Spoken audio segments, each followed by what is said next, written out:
This conference will now be recorded. Bismillah ar-Rahman ar-Rahim. Hello, my colleague. I hope that you are all well and in these difficult days. I want from all of you to keep safe and to keep family safe, inshallah. It's my pleasure to give you this session today to help you in your preparation for part 2 MRCOG. Part 2 MRCOG, I wanted to tell you that you are now preparing for the most difficult exam in your life. Part 2, the most difficult, from my opinion, it is the most difficult exam in your life. Even it is more difficult than part 3 MRCOG. So from now till the date of the exam, you have to do your best. Don't keep any effort. You try to do your best till the date of the exam. Okay. Try to concentrate very well. Every day you have to revise the guideline and to keep practice by solving the question, the single best answer, and the MQ. Because the exam will be very stressful and you have to prepare yourself for the strategy of the exam. You have to make a strategy how to solve the question in the exam. How you will spend 3 hours in each part. In the first paper, 3 hours solving one hard question, and the second paper also it will be the same 3 hours to solve one hard question. So you have to make your strategy. Okay, how you will spend this 3 hours to concentrate in 100 question. Each question will be very lengthy question. So you have to prepare yourself well. Try to practice by make a time for yourself and say to yourself, I will solve this 50 question in this time, for example, in one and a half an hour, and make the time and try to solve, okay, to prepare yourself to the situation of the exam. Okay, so inshallah all of you will pass, but you have to do your best to be a membership of the RCOG. It is difficult way. By passing inshallah part 2 examination, you are achieving a big step to be a membership of the RCOG, okay, to achieve your dream. So don't keep your effort, okay, try to do your best till the date of exam inshallah, and all of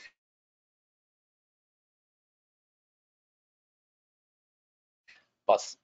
In the exam inshallah there will be two paper. For one paper, each one paper will have 100 question in 3 hours.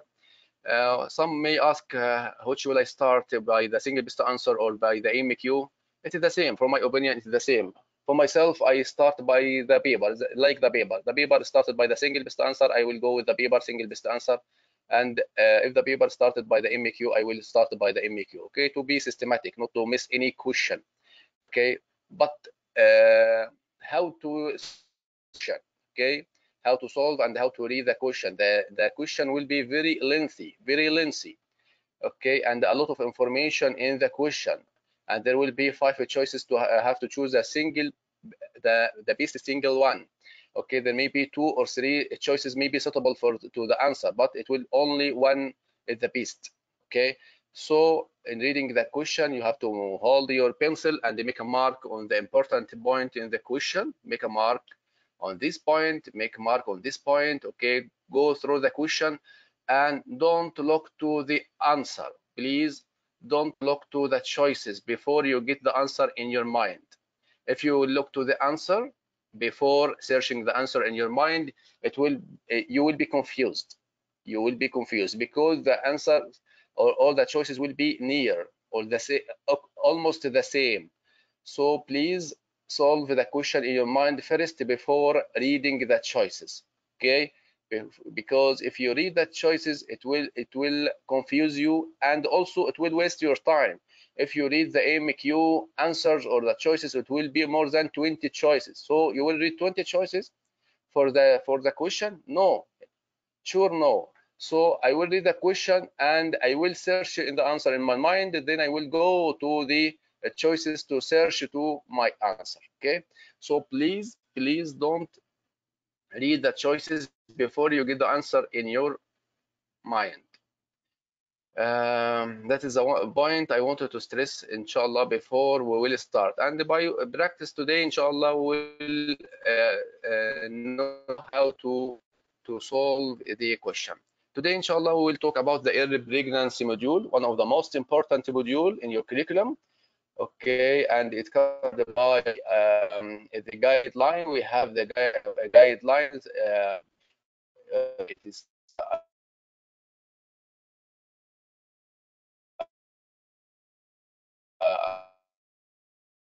uh,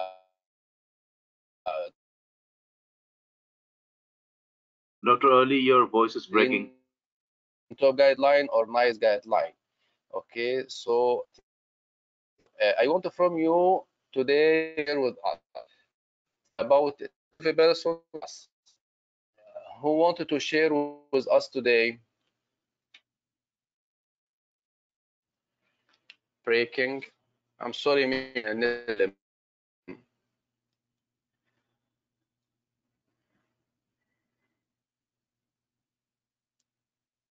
okay.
Hello,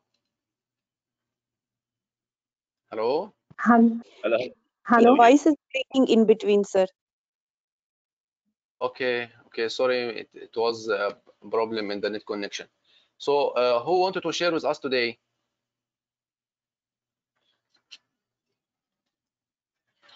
Please, the one who want to share, send me a message.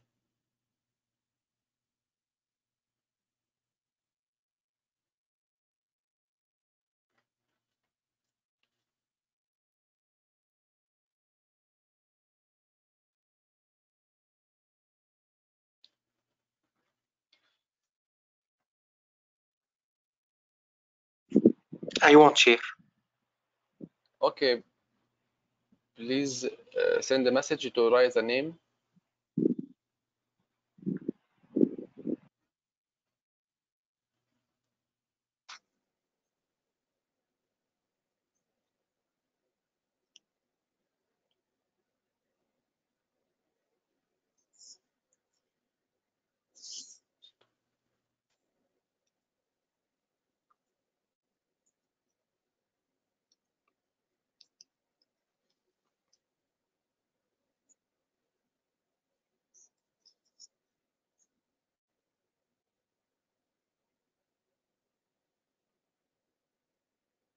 Dr. Everest, you wanted to share?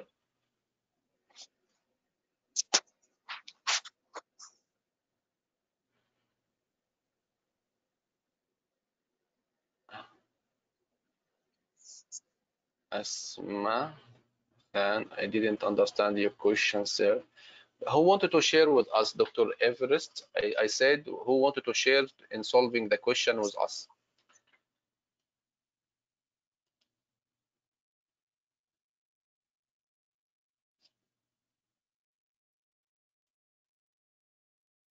Walid Atif, yes. Okay. Nkhita, Nkhita.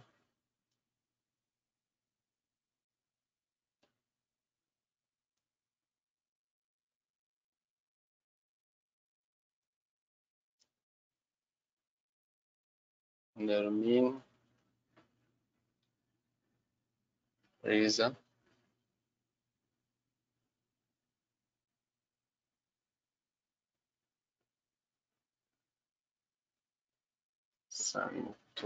Santosh Riza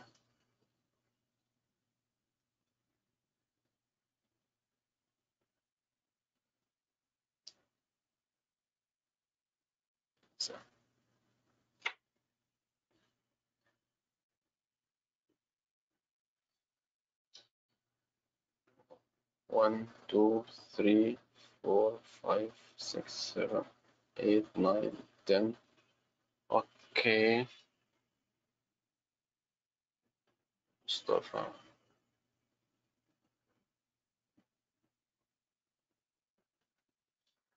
I am Jonathan. Jonathan. Okay, moment. Okay, so we'll start inshallah by Dr. Mustafa. Dr. Mustafa, are you with us? Yes, I am with you. Okay.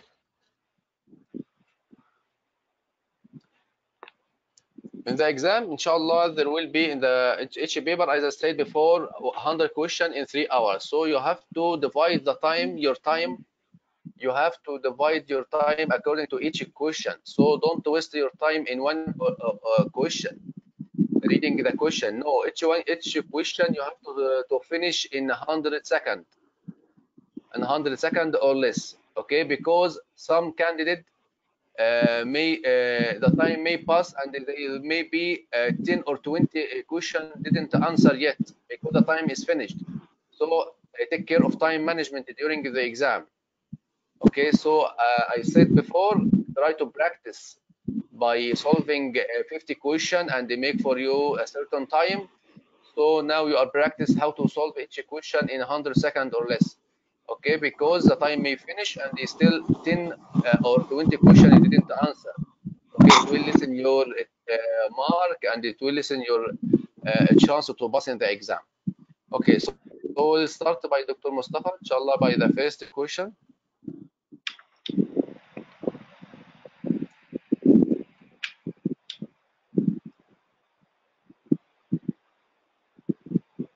Okay, start Dr. Mustafa. This is the first question. Each one, sorry, Dr. Mustafa, Yes. each one Yes, have to read in his mind and try to answer and assess himself. All of the attendants today, try to assess yourself. Read the question and try to reach to the answer and assess yourself today, inshallah, in our practice. Okay. Okay. First questions. A 24-year-old Nalibara women undergo surgical management of the tubal ectopic pregnancy. At laparoscopy, the contralateral tube is examined and noted Dr. to Mustafa, be. please, you can read the question silent. To give time or to give a chance to the other people to concentrate. Okay, and give me the answer. Okay, Dr. Okay. Ali. Okay.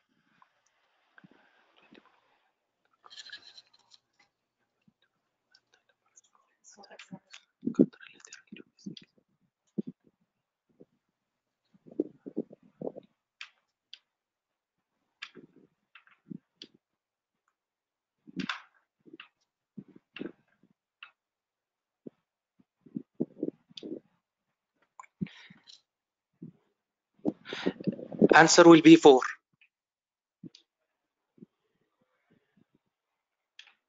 The answer will be 4. Salpingectomy with conversion of the contralateral tube. Okay, let's check the answer. Okay, it is salpingectomy. Okay, it is incorrect, Dr. Mustafa. It is salpingectomy with conservation of the contralateral tube. With the contralateral tube. Okay, it is number 5. Okay. Yes. Okay, and it's because the NICE guideline said if there is any factor which risk factor for infertility for the woman, we will consider salpingectomy. It will be better than the salpingectomy for this patient. It is clear? Yes. Thank you. Yes. Okay. Okay, so according to this, the answer for this question, okay, this question is a 24 years old Nalibara undergoes surgical management of tubal ectopic pregnancy. At laparoscope, we found that the contralateral tube is damaged. Okay, so now the contralateral tube damaged, and the patient has expressed his concern regarding to the future fertility. So you have now already one tube is damaged. So there is a risk of this a risk of the fertility. There is fertility risk factor. So in this situation, we have to do salpingotomy with conservation of the contralateral tube. And this according to the NICE guideline and also the green top guideline. Okay, second question.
Me also, Dr. Ali? Yes. Yes, Dr. Answer Mustafa, will I'm be waiting you. You will. yes. Yes, Dr. Yes, Mustafa. answer Okay. will be 5. Repeat ultrasound Will after be second. okay. It is also incorrect, Dr. Mustafa. The answer is outpatient management with monitoring of the beta HCG. This is what, Dr. Mustafa? Why you choose repeat the ultrasound in 7 days? Pregnancy unknown location. Okay, pregnancy of unknown location. This is a Yes. pregnancy of unknown location. So how we will manage the pregnancy of Not seen, unknown location? not seen intrauterine, not extrauterine. Should be Yes, repeat ultrasound. but according to the NICE guideline, we will monitor the patient with pregnancy of unknown location by the beta HCG. We'll repeat the beta HCG first after 48 hours. So Yes. this is okay. It is the best choice for this question is the outpatient management with monitoring of by the beta HCG will be the first action for this patient. Okay, and if the beta HCG increase by 63, we will advise the patient that is likely to have intrauterine pregnancy. It will be later, it will appear later. If there is decrease more than 50, it will be mostly miscarriage. Okay, so this is the best answer for this question is to monitor the patient by the beta HCG. Okay, Okay. this is also for you, Dr. Mustafa. You will solve with us 5 questions. Okay, this is the third one. Try to concentrate.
Answer will be 3. 3, it will be laparoscopic with right salpingectomy. Because cardiac activity should be surgery. Laparoscopy better than Okay. laparotomy. Correct answer. Okay, good. And you justify your answer because of the cardiac activity. Okay, if there is any cardiac pulsation through this patient not suitable for here, the medical Yes. or the conservative management option for this patient is the the best action for this patient is the surgery, and in the surgery we'll do laparoscope and Laparoscopy. salpingectomy. Yeah. Okay, Yes. good. And also the beta HCG is 5,000. Also, this is one of the indication for the surgery. Yes. Okay, this is the explanation. The woman is not suitable for the medical or conservative management. This patient, the serum beta HCG is 5,000, and also the presence of the cardiac activity in the ectopic pregnancy contraindication to the medical or conservative management. Okay, this is from the NICE guideline, the criteria for the patient who are suitable for the criteria for the patient is suitable for the medical treatment when we offer the patient with ectopic pregnancy medical treatment, and when we offer here surgical treatment. Okay, if we wanted to revise by the criteria for the patient who are suitable for the medical treatment, the patient should have no significant pain. So the patient may have pain, but it may be mild pain. Take care of that because it may be in the case scenario, but no significant pain. But if mild pain, it's okay for the medical treatment. The patient has unruptured ectopic pregnancy and adnexal mass less than 35 with no visible heartbeats. The beta HCG is less than 1,500 and they don't have intrauterine and are able to follow up by the beta HCG.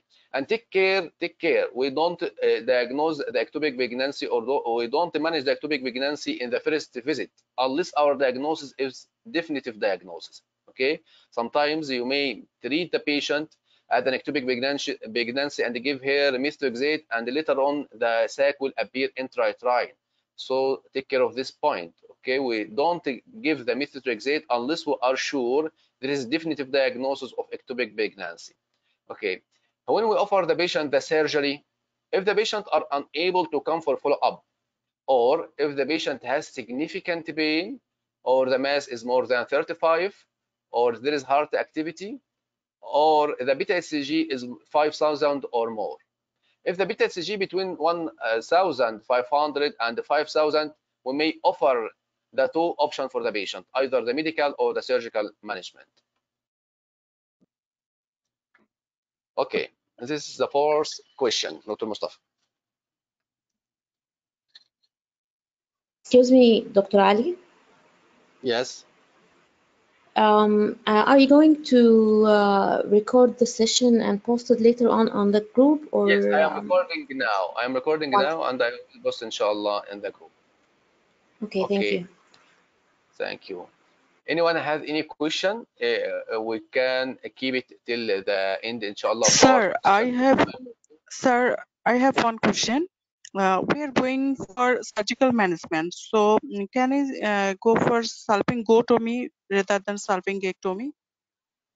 We said the salpingectomy, we will offer salpingotomy. The better choice for this patient is salpingectomy. Salpingotomy will offer here if there is salpingectomy, yes.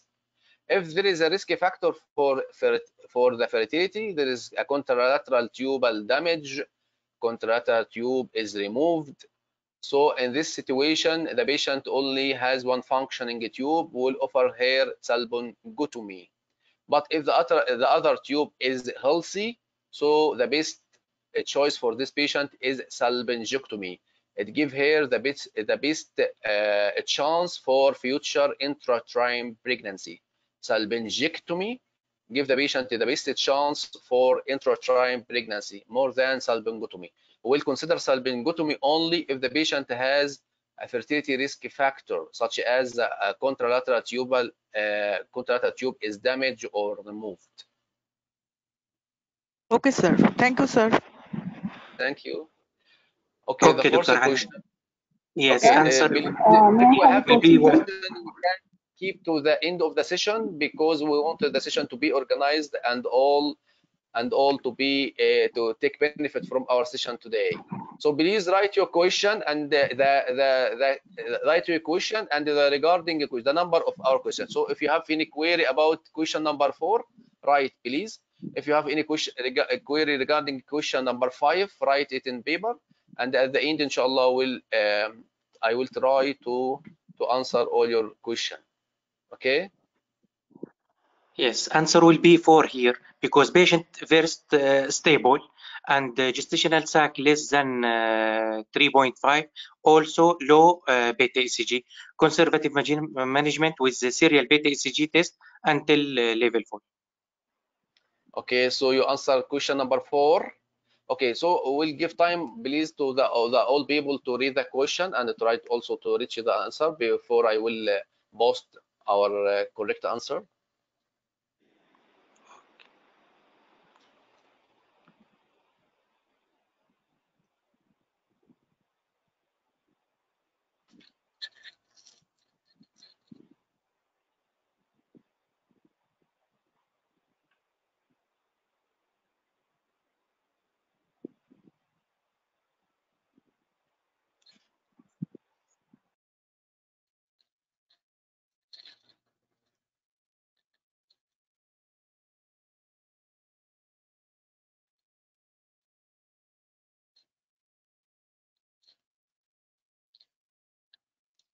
So what is your answer again, Dr. Mustafa?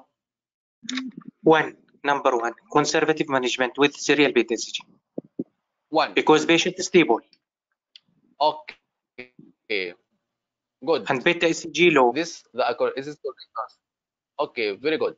This is the correct answer. Okay, we'll do conservative management and serial measuring or serial monitoring of the beta ECG till it become less than 20. Okay, and this is also there is a criteria for the conservative management. These criteria are there in the green top guideline, and also in the NICE guideline.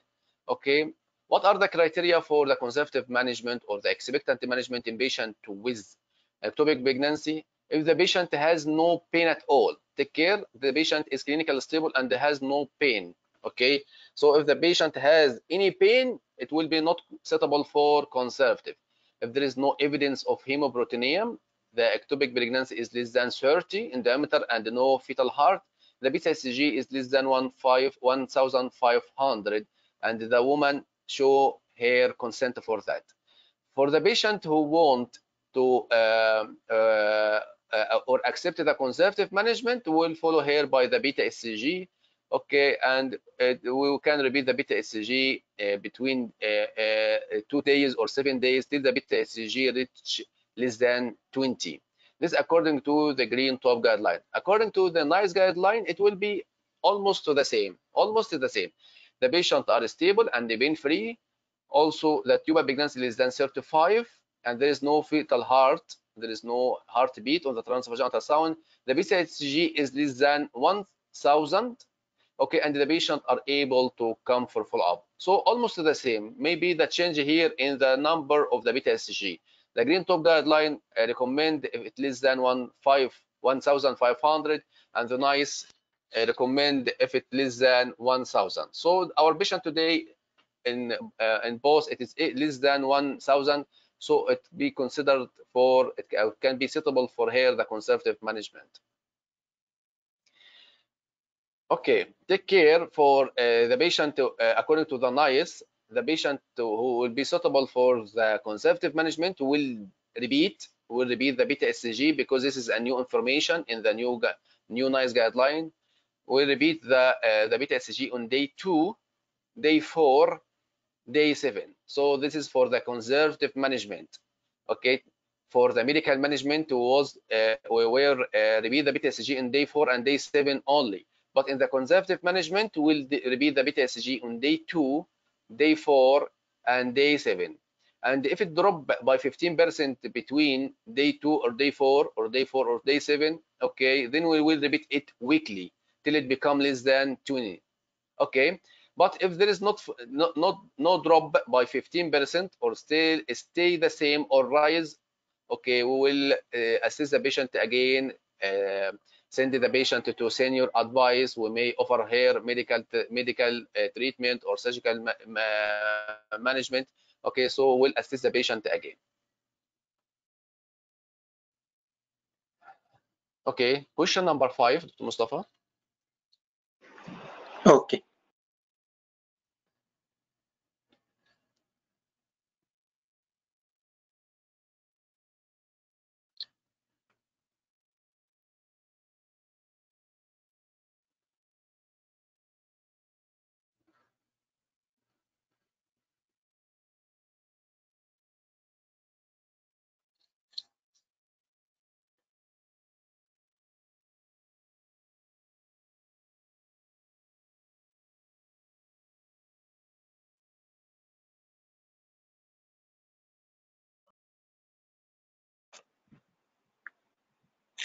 Answer will be 2 because CRL 6.5.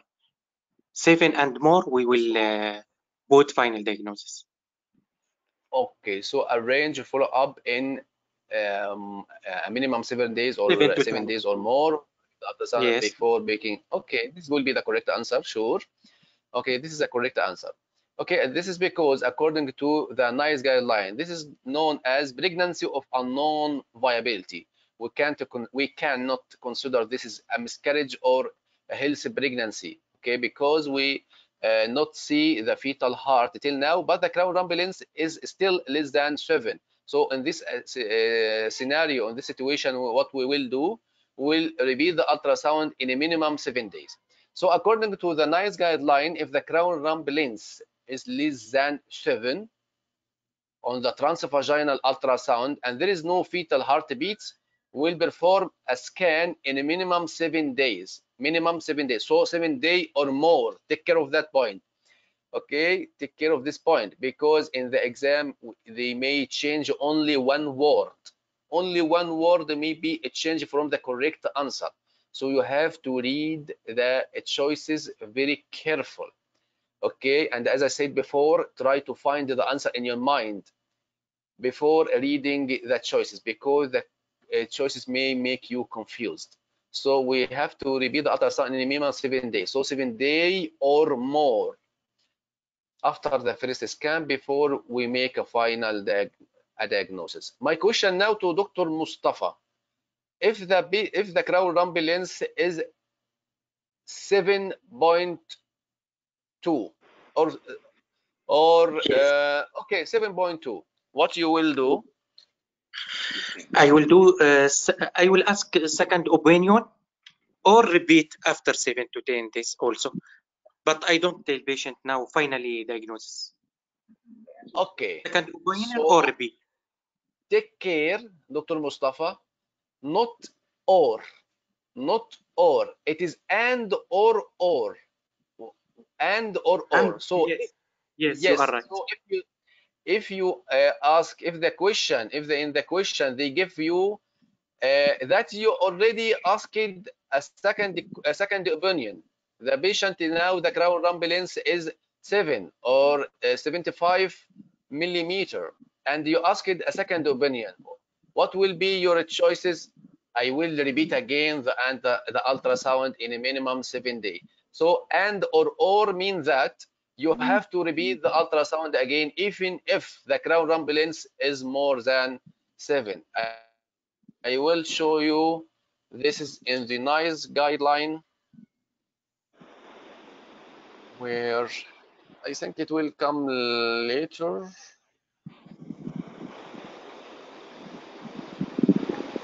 Repeat and or second opinion.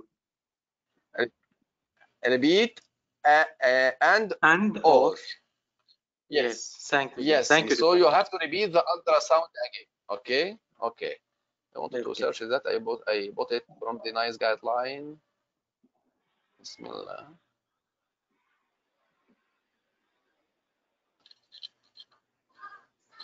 Okay, it will come. It will come, inshallah. We'll have a question like that. So it will come.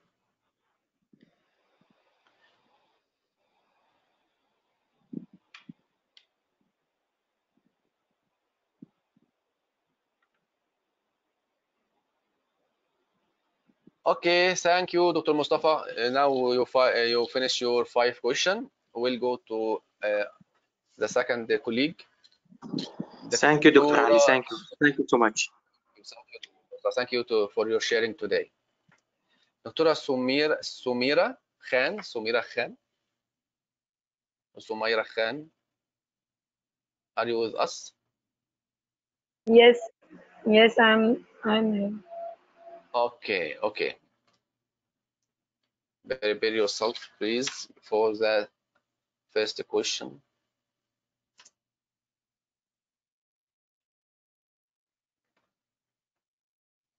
This is your question.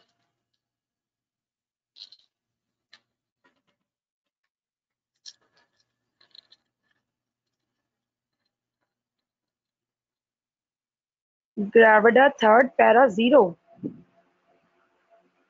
It should be some para 1 plus 0 or 2 plus 0. Yes, it is gravida 3 para 0 plus 2.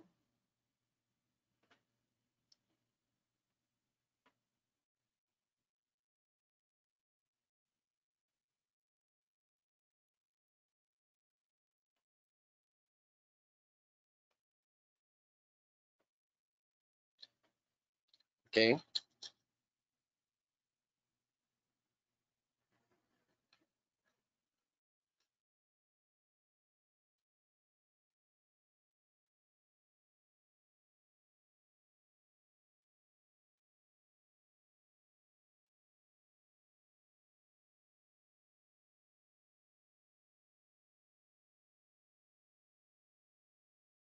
I will go with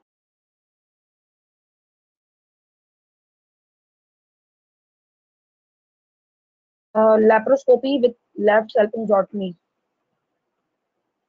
Laparoscopy and left salpingotomy. Okay, so it will be 3. Yes. 3, Dr. Sumaira? Okay. Yes. Yes, this is the correct answer. Sure, it will be the correct answer because this patient already has one tube is removed. So there is Because a risk factor. yes, because Yes. the patient is of recurrent miscarriage and we will consider her fertility as well. So better option will be for salpingotomy as compared to salpingectomy. And Yes, laparoscopy the is better. patient already before has an ectopic pregnancy before, and this ectopic pregnancy treated by right salpingectomy, by laparoscopic salpingectomy. She has another ectopic before, so already the contralateral tube is removed. So the patient already has only one tube now. So as we said before, if the contralateral tube is damaged or removed, we'll do laparoscopy and salpingotomy. Okay, so the answer it will be 3.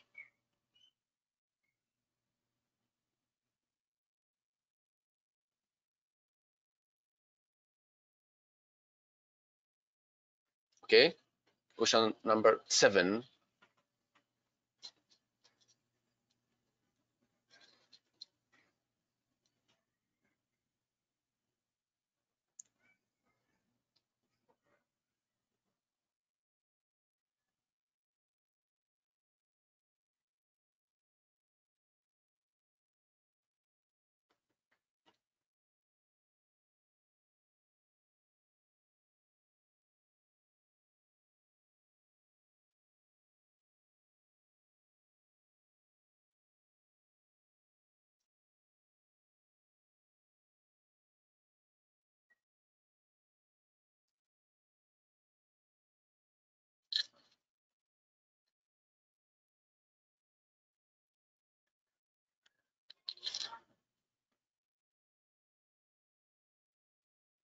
I will go with counsel and administer second dose of methotrexate because but it's a decrease in the beta HCG level of less than 15%, but it's on the 7th day. Most probably second. Okay, so you will go with the answer 2, counsel and administer the second dose. Yes. Why? Yes. Why? In the guidelines written already, like what is the initial presentation of the beta HCG is 1450, and it should decrease by less than, if there is a decrease in the less than 15%, we will give the option of second dose of methotrexate can be given. Okay, but the dropping of the beta HCG, it should be between day 4 and day 7. Okay, so let's go to It the should answer. be, yes. Okay, let's go to the answer. The answer, it will be 3. Okay, continue weekly beta HCG until the beta HCG less than 15 if the woman remain asymptomatic, because we gain the benefit now from the methotrexate. Because if we give the patient the methotrexate, the medical management of ectopic pregnancy, we will repeat the beta HCG between day 4 and day 7. And if it drop by 15% between day 4 and day 7, take care. Between day 4 and day 7, 15%.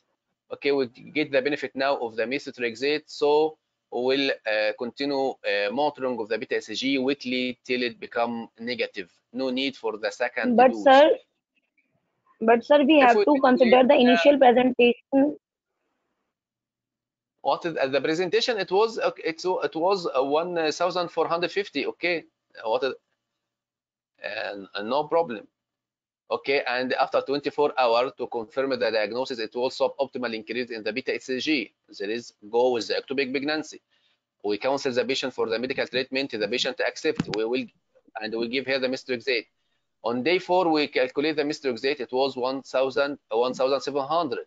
On day 7, it was dropping to 1,200. So there is a drop of the beta HCG between day 4 and day 7 by more than 15%. By more than 50, if we calculate it, it will be 25%. So it will be more than 15%. So we get the benefit now of the methotrexate. No need for the second dose. Okay, Are sir. you? Thank you. So Okay, how we can calculate it, Dr. Ali? okay, it is 1,700 and it is 1,200. Okay, subtract this number from this number. Okay, it will be 5. It will be 500. Yes, 500. It is drop more than 15%. Sorry, yes, it is more than 15%. It is equal or almost maybe 25%. So it is more than that, 15%. But sir, still I cannot understand that at presentation it was 1450, and if we see 1450 and 1200, it's not 15%. What is the problem at presentation? At presentation, beta HCG was 1450, and then on 7 days it's only 1200. So initial presentation was 1450, and then on 7 days 1200, and it does not make 15%. It's less than 15%. No, we calculate. Okay, the 15% take care. You have to understand the guideline good. Okay, and this is the benefit of solving the question. Not all the people who read the guideline, okay, and they keep the guideline by their heart will able to solve the question. So you have to solve the question a lot because this help you to understand the guideline. Okay, according to the guideline, the drop should be between day 4 and day 7. We calculate the drop 15% between day 4 and day 7. Not Okay, to look or not to calculate between the first not day the and initial the one. 7th day. No, it will be the Okay. between day 4 and day 7. Okay. Okay, sir. Thank you. This is an MQ. Okay, take the question number 8 now. First, take the question number 8.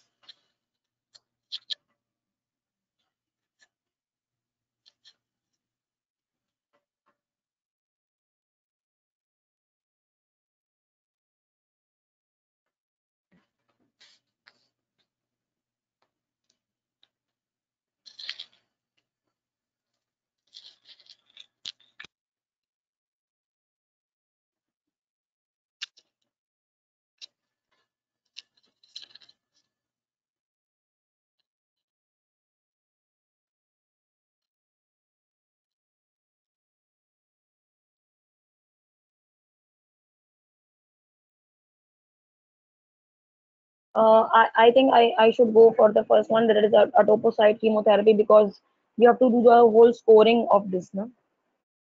Okay, very good, excellent. Okay, can you justify your answer? How much is the Vigo score of this patient, and how you calculate the Vigo score?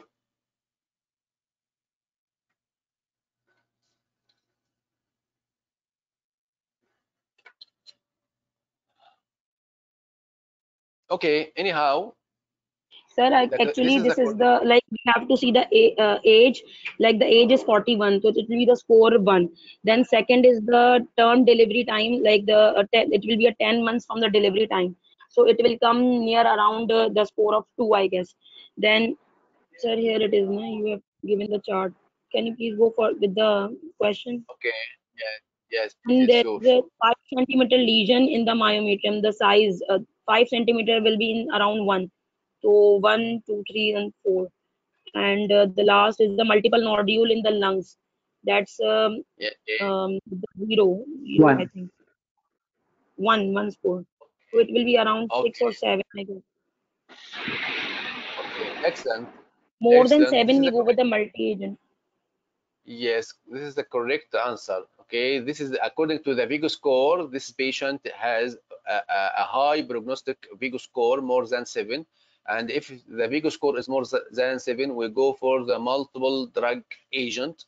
It is the MRCOG, etoposide, methotrexate, actinomycin, and cyclophosphamide, vincristine.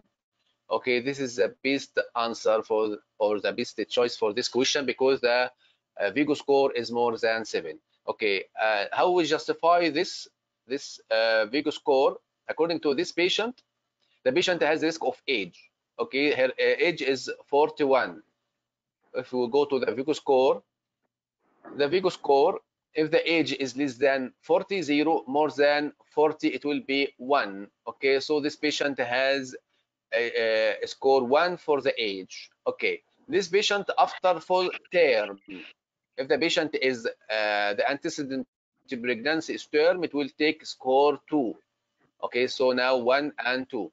This patient came 10 months after the delivery. 10 months, it will be for here 2, between 7 to 10, 13 months. It will be 2. So now we have 5. What else in this patient? Metastasis. The metastasis, yes, the metastasis. The metastasis, we have the size of the metastasis. Okay, it is 5. Okay, so also it will take 2. So now we take 7. What else in this? The lung metastasis, it will take 0, but the number of the metastasis, this patient has 8 metastasis. 8 metastasis, it will be also take 2. So now we have 9. Okay, so the Vigo score of this patient is 9, it's more than 7. So better for her the multiple Sir, drug agent. I have a doubt here. Who is Hello, talking? Hello. Sir Ankita. Okay, Dr. Ankita. Okay, what's your doubt, or what is Sir, your doubt? as the metastasis in lung is 0, so number of metastasis in lung should be counted as 0. So the number of metastasis should be taken as 1 only, that is in the uterus.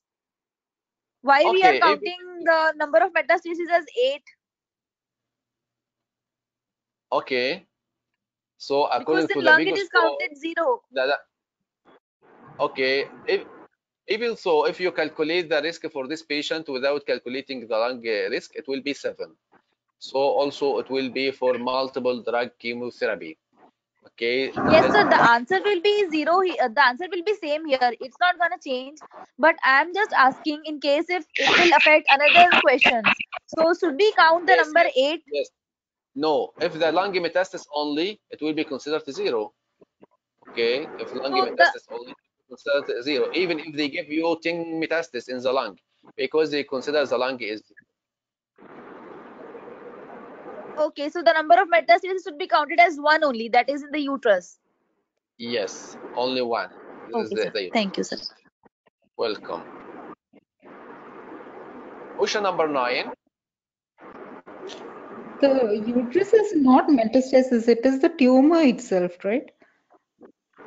Metastasis is lung, the uterine mass is not considered metastasis, right?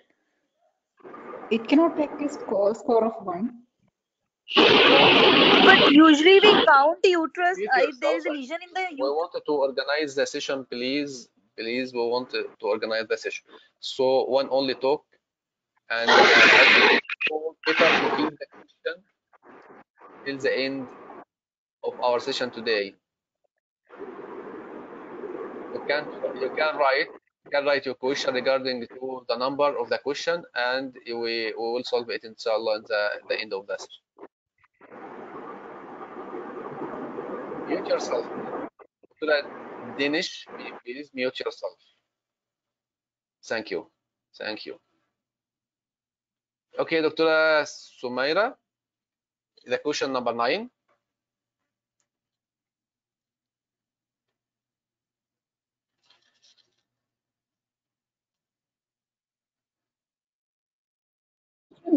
Sir, thinking 45.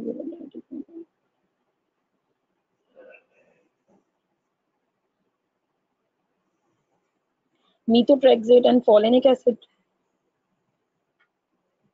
Okay. How to justify that? Because the level is still 1000 beta HCG.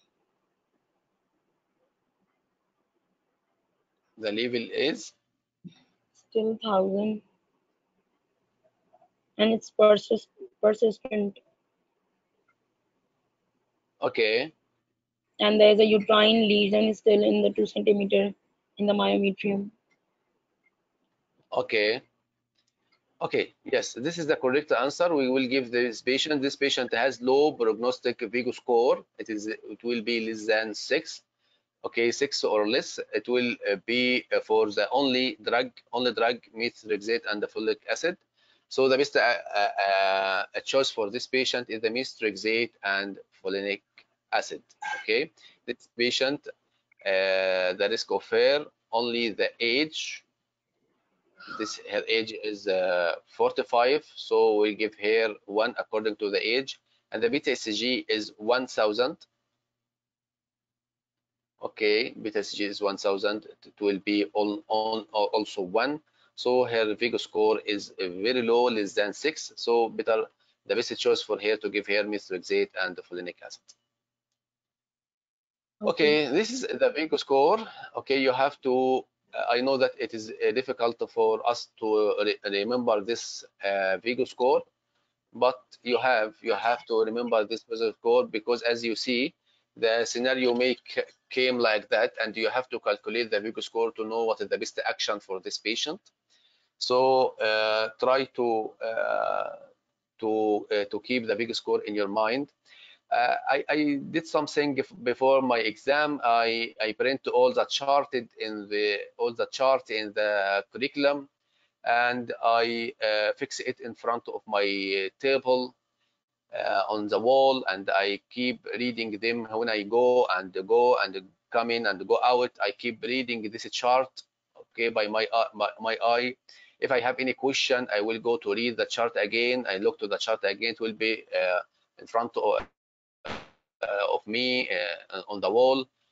I take also, you can make a copy in your bag and keep it in your bag when you are in the work in your clinic. You can review the chart and this scores is very important in the exam. Okay, it will help you very much in the exam. Okay, question number 10.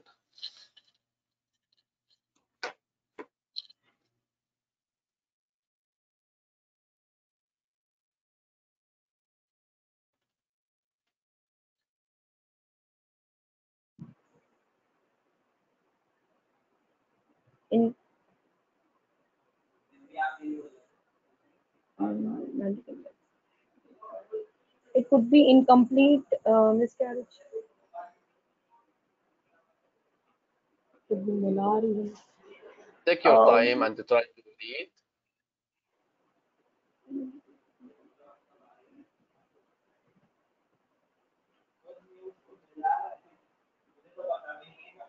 Incomplete miscarriage.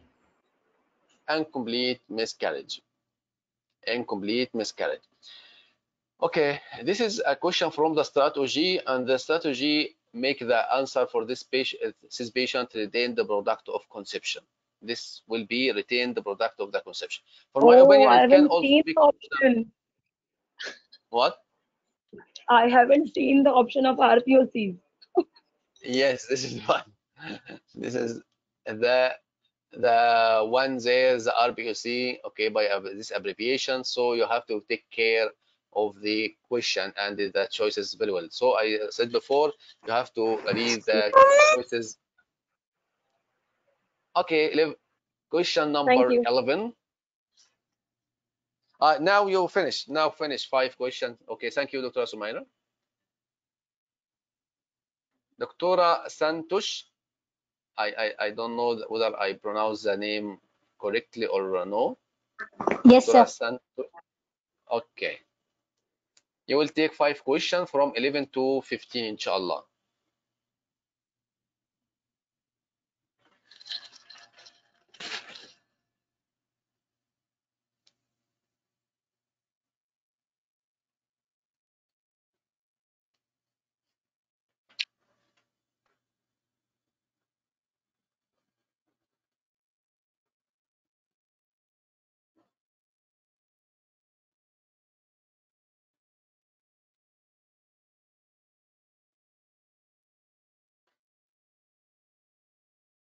Question number 11, G, missed miscarriage. Missed miscarriage. It will be the correct answer. Yes. Okay. This is the best choices. The best choice for this question. Okay. The patient now is pregnant 11 week, and by the ultrasound, she has an irregular intrauterine sac, fetal pool only 7 week, no fetal heart. So the best choice here missed miscarriage. As you see, this is a lot of answers, a lot of choices. It will be more than that in the exam. Really, it will be more than that. Okay, even if 1, 2, 3, 4, 5, 6, 7, 8, 9, 10, 11 choices, it will be in the exam maybe 17 or 20 choices. So you will not waste your time to read all the choices, and it will be also distract you. So try to read the question as we did. Okay, read the question and find the answer in your mind and go to search for your answer. Okay, it will be missed miscarriage. So I will go to search for the missed. Yes, missed is number G. So I will go in the paper and mark on number G. Okay, so 12.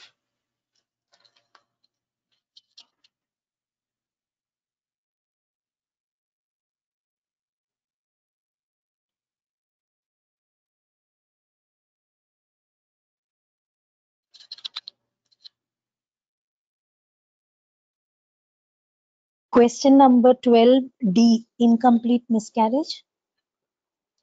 D, incomplete miscarriage. It will be the best choice for this. Yes, good. Okay, this is a patient, 10 weeks. Okay, she is para 4, 10 weeks pregnant, complaint of PV bleeding and the passage of clot. Ultrasound since 2 week, it was 8 week, so it will go with the date. Okay, and show viable intrauterine pregnancy. On the examination by the speculum, you remove some product of the conception. So the best choice for this will be incomplete miscarriage. Question number 13, please.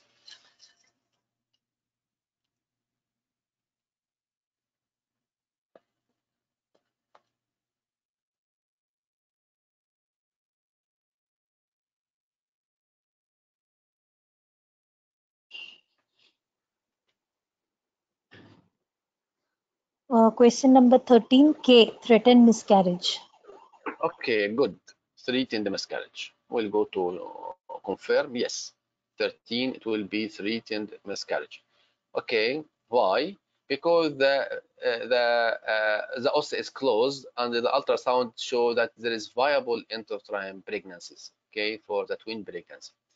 Question number 14.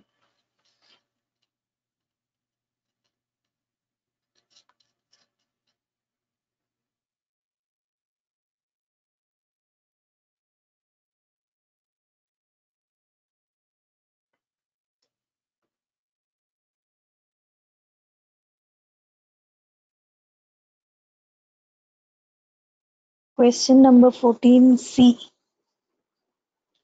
Ectopic pregnancy. Ectopic pregnancy, it will be the correct answer. We will go to confirm. Yes, this will be ectopic pregnancy. Okay, this patient has some symptom of the ectopic pregnancy. She is pregnant 7 weeks. Okay, post-pregnancy test presented to the A&E department with a small amount of the vaginal bleeding and pain in the right iliac fossa since 2 days. Observation is stable, but with beta HCG is 2,500, more than 2,500, and the ultrasound shows that the uterus is empty. This pregnant patient, okay, but the ultrasound is empty. So what will be the best action, the best choice for this patient? The diagnosis will be ectopic pregnancy. Yes, correct. Question number 15.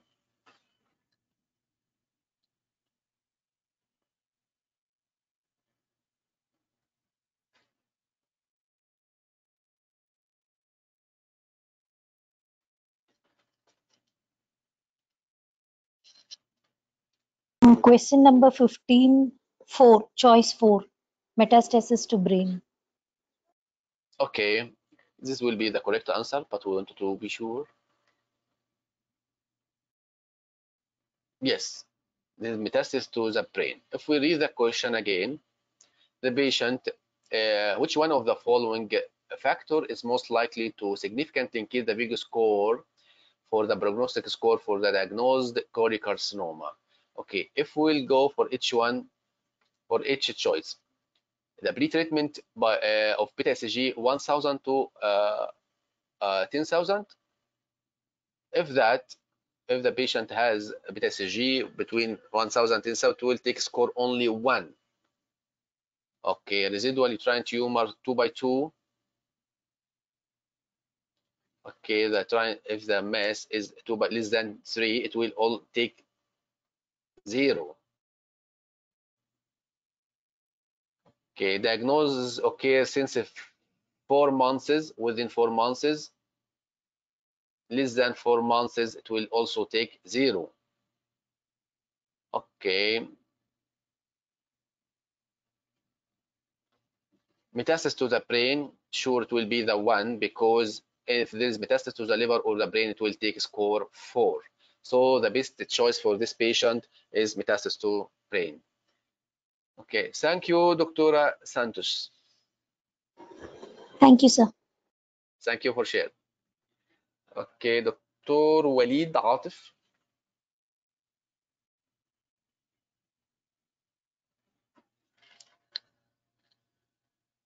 Are you with us, Dr. Walid?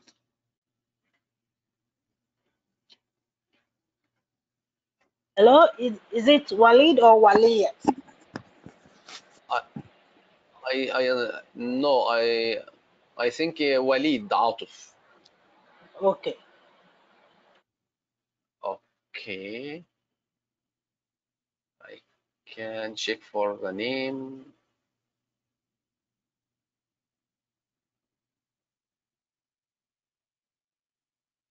Walid Atif. Okay, anyhow, Dr. Walid is not available now. So we'll take Dr. Everest. Dr. Everest. Yes, I am here. Okay.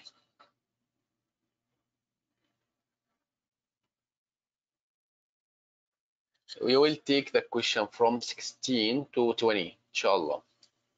Question number 16.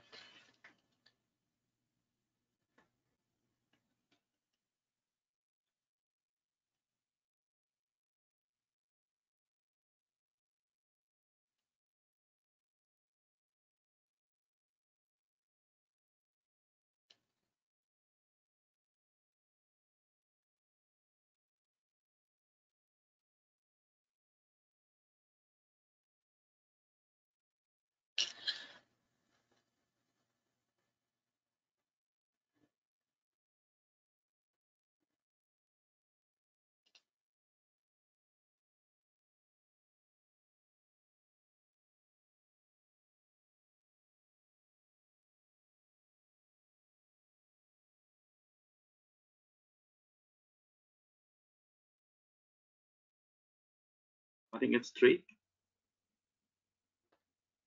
Yeah, what is the answer? All the cases have triploid karyotype. All cases have triploid. Karyotype.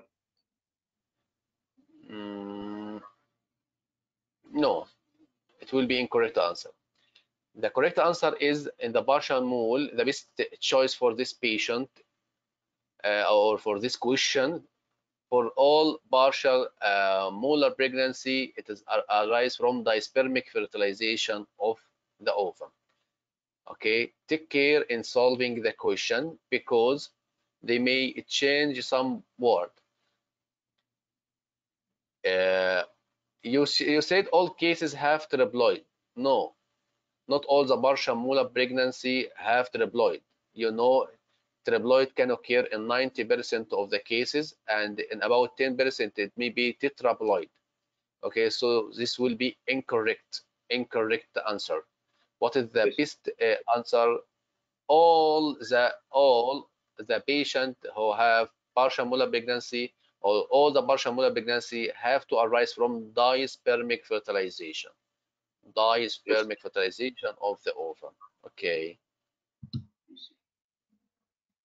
Question number 17.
The choices are too long to understand, sir. Okay, take your time.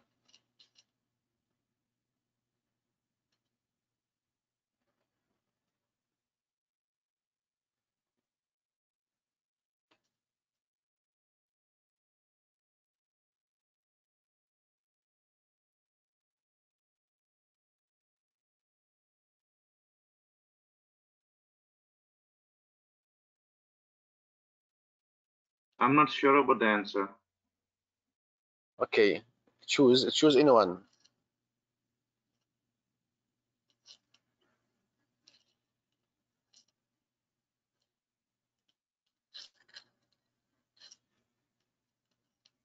The 3, sir.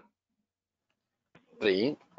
The woman with a history molar pregnancy or future for all future pregnancies, the placenta is routinely sent for histological examination to ensure there is no reactivation of the previous molar pregnancy.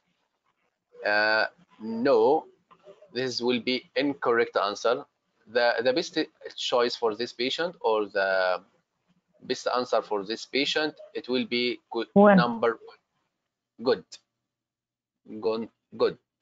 So the answer is 1. For in the patient with a molar pregnancy or gestational trophoblastic disease, for any future pregnancy, for any pregnancy event, the patient has to notify the screening center because she want or she need to do a beta HCG 6 to 8 weeks, or according to the guideline in the strategy, right, 6 to 10 weeks. Anyhow, okay, after the delivery to ensure that there is no recurrence of the molar pregnancy, because the risk of the recurrence is about 1 in 80. So for all patients with molar pregnancy, she has to notify the screening center after any pregnancy event, whether a term pregnancy, miscarriage, ectopic, any pregnancy event. She has to notify the screening center because she will need to do a beta HCG after 6 to 8 weeks to be sure that there is no recurrence of the molar pregnancy. Okay, will be the correct answer. According to the guideline, all women should notify the screening center at the end of any future pregnancy, whatever the outcome, even if it was miscarriage, ectopic, any pregnancy after that. Okay, because she need to do beta CG 6 to 8 weeks to be sure that there is no recurrence. The risk of the recurrence of the molar pregnancy, it came in our exam before. How much the risk of the recurrence of molar pregnancy? 25. Okay, I wanted to 1 in 80. 1 in 80. The risk of the recurrence of the molar pregnancy. Yes, it's very important. One of the very important number in your curriculum. Okay, take care of the number. Okay, take care of the figures. Okay, because in the exam you may be asked for more than 5 questions in the figures. They like the figure very much. Okay, so you have to remember the most important figure in your curriculum. You know, before my exam also I make a book for the figure. Okay, each topic I make the figure in the most important figure in each topic. Okay, so for example, for the molar pregnancy, I write the figure in one paper. For the ectopic pregnancy, I write the figure in one paper. Okay, for in the infertility, I write the figure. Okay, any like that. Okay, for all the topics in our curriculum, I write a figure in a book, and I keep revise this figure, keep revising, okay, to fix the figure in your mind. Okay, because in the exam they like this figure too much. I want here to make stress on some point regarding to the molar pregnancy. Okay, take care for the histological assessment of the all material obtained from medical and surgical management of all failed pregnancy to exclude the trophoblastic disease. What they mean by that? So any product of conception obtained from the medical or surgical management of failed pregnancy, all the product of the conception you obtained from medical or surgical management, you have to send for the histological assessment. You have to send for histological assessment to exclude trophoblastic disease. So if you did medical termination of miscarriage or surgical termination of the miscarriage, and you now have the product is with you, sure, after the surgical termination the product will be with you because the patient in the hospital. In the medical termination, sometimes the patient may be in the hospital, or sometimes the patient will go home, and sometimes even if the patient go home, they may bring the product that they pass at home. If you have this product, send her please to histological assessment. This is the recommendation of the MRCOG. So all the product of all failed pregnancy, you have to send it for histological assessment to exclude trophoblastic disease. But take care, if you don't have this product, so for example, after medical termination of failed pregnancy, the patient take the misoprostol and they went to home and she pass her content at home. So what you will do, I will do urine pregnancy test after 3 weeks. So I will do urine pregnancy test after 3 weeks if there is no product to be sent for the histological assessment. So if you don't take care of that, because it may come as a case scenario, okay, it's very important. Okay, so if you don't have the product to send for the histological examination, do urine pregnancy test after 3 weeks to exclude trophoblastic disease. Another one point, if you see the fetal party before, if you see ultrasound, no need to send for the histological assessment.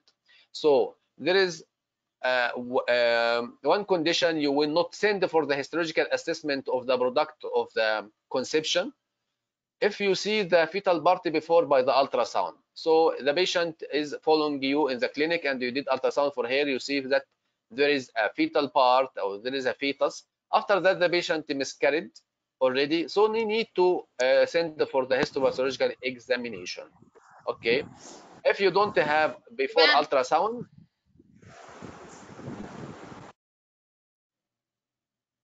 if you don't have an ultrasound before, so you have to send for the histopathological assessment for the product of the conception. If you don't have this product, please do urine pregnancy test after 3 weeks. I hope that it will be clear for all of you. Excuse me, sir. Okay, sorry.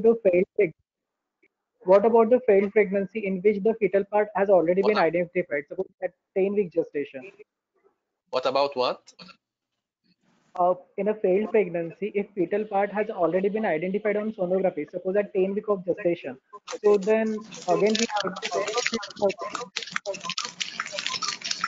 If there is twin pregnancy, please try to mute themselves because I can't hear your colleague.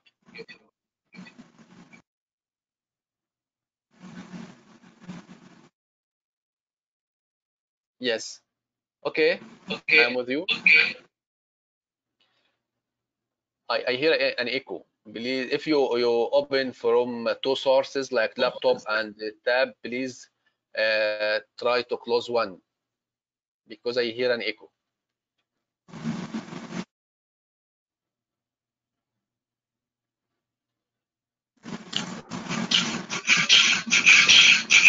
Again, Doctor. Excuse me, try to mute yourself, please, because there's a much noise. Okay, please write this question, and we will go for the answer, inshallah, at the end. Okay, Dr. Everest, I'm with you. Question 18.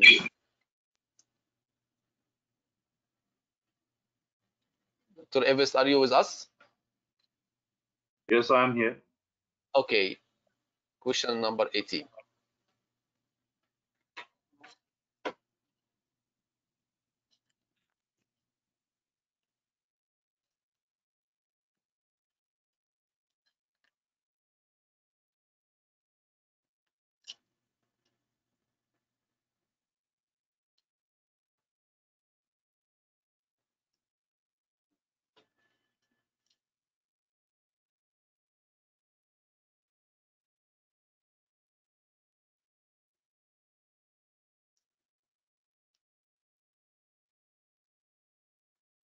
Is it true, sir? That is the histological diagnosis of complete highly-deformed mole. Good, excellent.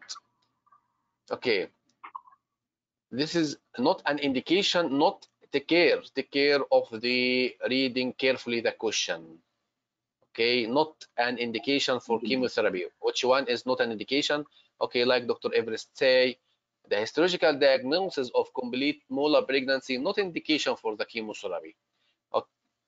So what are the indication for the chemotherapy? When we will give the patient the chemotherapy, there are certain indication. Okay, in this indication, we will give the patient the chemotherapy. What are these indication? If there is plateau or rising of the beta HCG after evacuation. How this is plateau? Plateau means that the beta HCG is changed of the beta HCG after at least 3 weeks.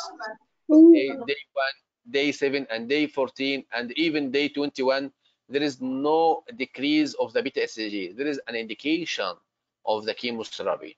Or if there is rising of the beta HCG rising into consecutive reading. Okay, so now you evacuate the molar pregnancy, you repeat the beta HCG on 2 occasions, you find that on 2 occasions the beta HCG is rising.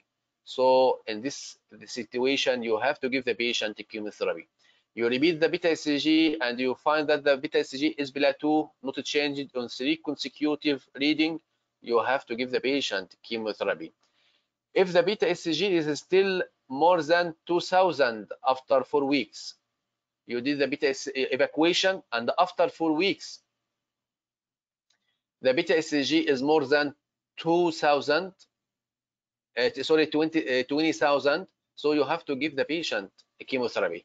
If the beta HCG is still raised 6 months after the evacuation, still not reach to the normal 6 months after the evacuation, even if it is still decreasing. So the beta HCG in each reading, you find that it will decrease. But now we reach 6 months and the beta HCG didn't reach to the normal level. We have to give the patient now chemotherapy. Take care, you have to understand. Okay, so after 6 months, the beta HCG is still raised than the normal, even if it's decreasing, you have to give the patient also chemotherapy. If there is diagnosis of choriocarcinoma, if there is heavy vaginal bleeding, if there is metastasis to the brain, in this situation, you have to give the patient chemotherapy. And as we said before, how you will give the patient the chemotherapy, it will be single drug chemotherapy, methotrexate, or multiple drug chemotherapy according to the Vigo score. How much of the risk, it may come also in the exam, how much is the risk of the malignant changes or the need for the chemotherapy after the molar pregnancy, complete molar pregnancy, and the partial molar pregnancy may come in the exam. After the complete molar pregnancy, the risk is about 15%. After the partial molar pregnancy, it will be 0.5%. So it will be 1 in 200 of the patient, 1 in 200 patient who have partial molar pregnancy will need chemotherapy. Okay, but only 15% will need in the complete molar pregnancy will need chemotherapy. Question number 19.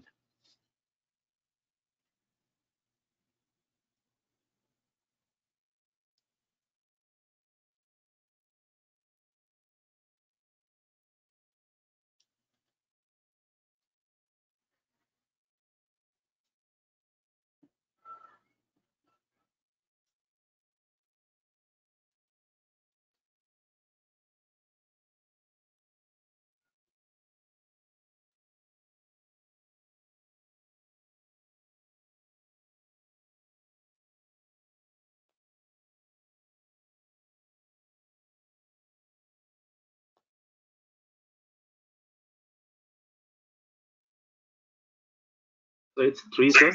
The woman who undergo chemotherapy are was not to conceive for a year after the completion of the treatment. Yes, excellent. This is the best answer regarding to the management of the gestational trophoblastic disease. Okay, according to the guideline, if the patient receive chemotherapy, we advise the patient not to conceive for 1 year after completion of the chemotherapy. Okay, the patient with molar only pregnancy not receive chemotherapy, we advise her not to conceive till the period of follow-up finish. But if she receive chemotherapy, we'll advise her not to conceive for 1 year after completion of the chemotherapy. Okay, how will be the follow-up of the patient with molar pregnancy? Okay, the patient with molar pregnancy will repeat the beta HCG, and if the beta HCG return to the normal within 56 days from the date of the surgery, okay, so we'll continue the follow-up for 6 months from the date of the evacuation. So if the beta HCG return to the normal within 8 weeks, 56 days mean that 8 weeks return to the normal. So we'll complete the follow-up for 6 months only from the date of the evacuation. If the beta HCG didn't reach to the normal within 56 days, so we will continue the follow-up for 6 months from the date of normalization. So we will see when it will reach to the normal, and we'll continue from this date 6 months again. And we'll advise the patient during this period of follow-up not to conceive. Okay, not to conceive. But if the patient receives chemotherapy, we advise the patient not to conceive for 12 months, or mean that equal 1 year after the completion of the chemotherapy, because there is risk of miscarriage and the risk of the congenital anomaly about 1 in 1.8%. Okay, so what will be the contraception, the best contraception for this patient? The patient who has molar pregnancy, we advise her for the contraception. What will be the best contraception for her, Dr. Everest?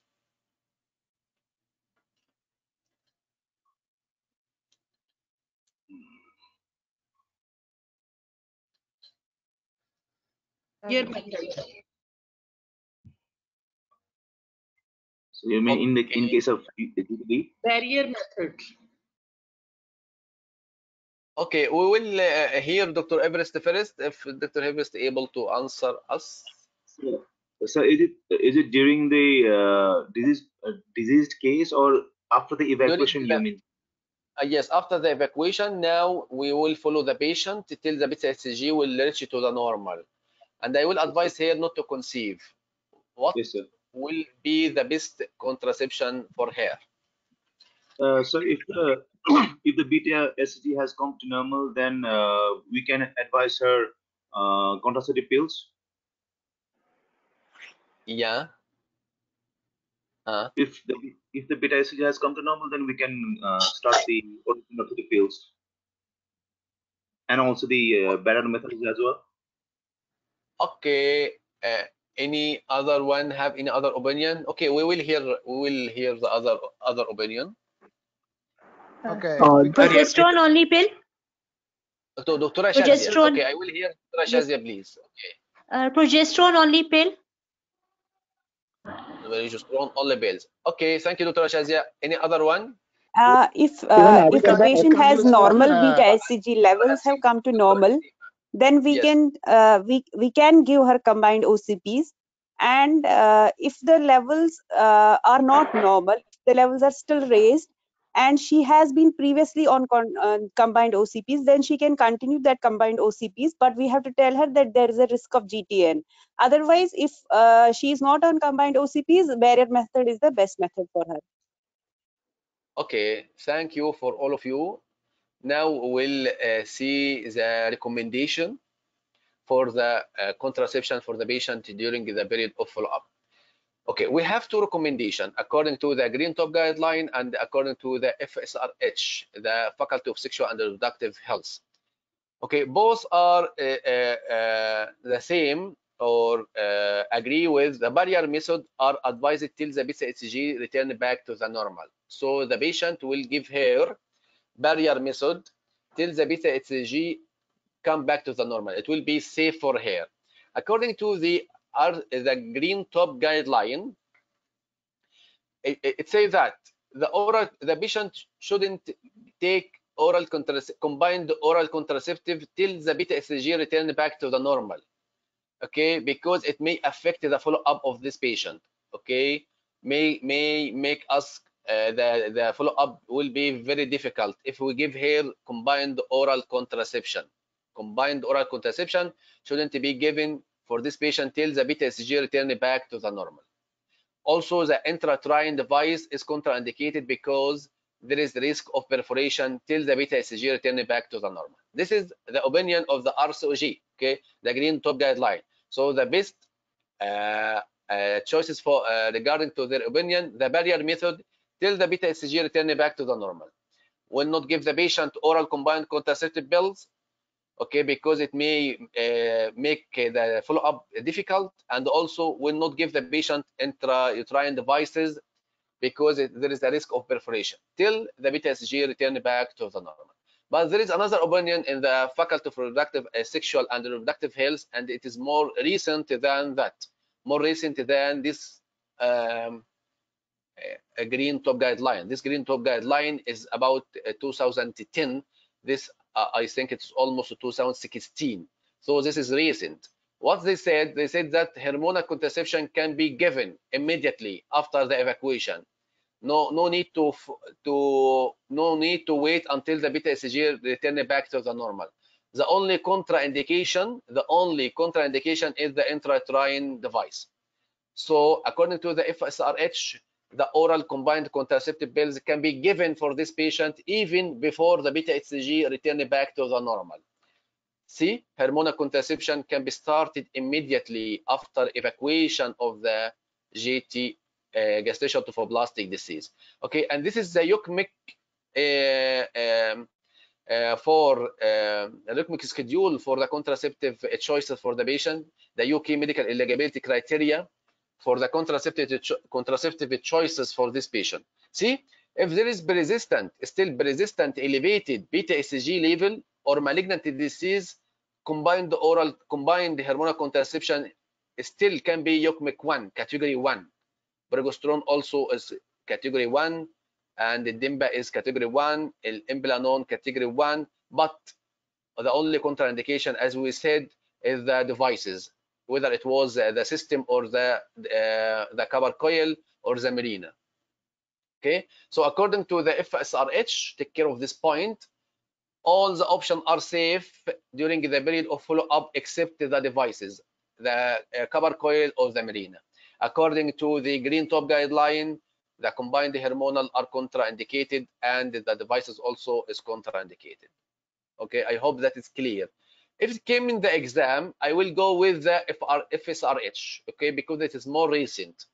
But I think it will not come in the exam because they will not conflict themselves. If there is a conflict in the NICE or the green top, or in the FSRH and the green top, they didn't bring that in the exam at all. Okay, if it come, I will go with the recent one.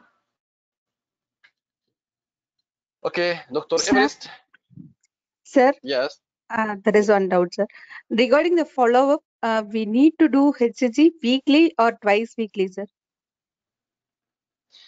Okay, I saw it twice weekly before in one topic. I wrote it in my notes that I will do it twice weekly. In the first, it will be first beta SCG. It will be 1 week. Then it will be every 2 weeks. I read that in one topic, and in another source I read it weekly. Okay, so it is your choice to do it weekly or twice, but take care of whether it is plateau or not plateau. Okay, in the strategy, they write it in weekly, day one. Weekly, yes, sir. In strategy, it is given as weekly. Yes. In some SBA books, it's given as twice weekly, sir. That's why I'm asking. Yes. Okay, sir. Thank you, sir. Welcome. Good. Dr. Everest, your last question, please. Yes, sir.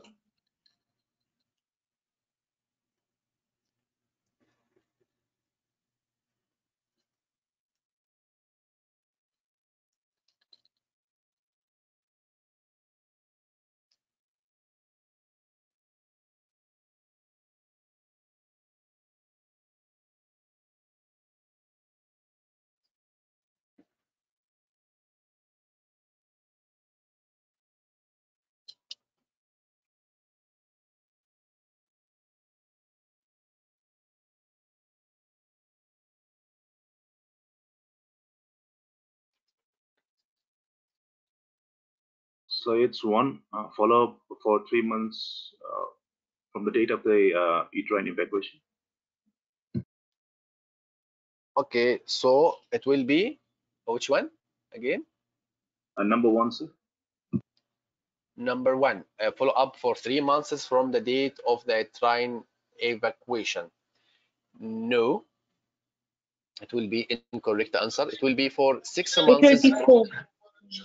Yes, 6 months from the date of the normalization. Take care for this patient. This patient is 38 years old, underwent suction evacuation following diagnosis of missed miscarriage 8 weeks ago.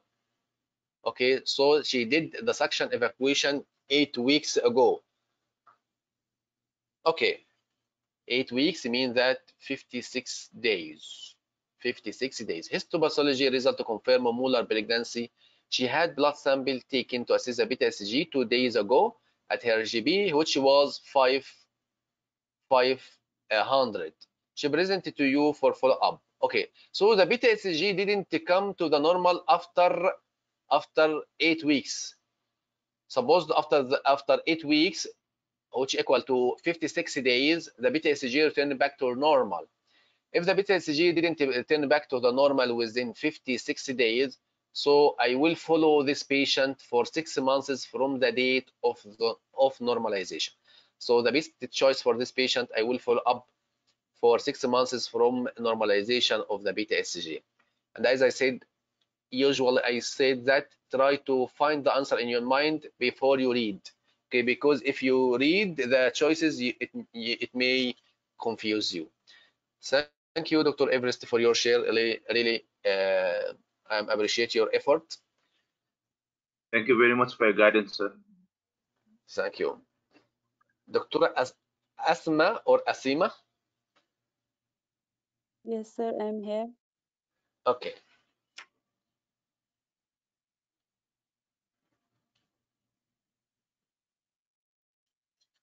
This is your question, 21.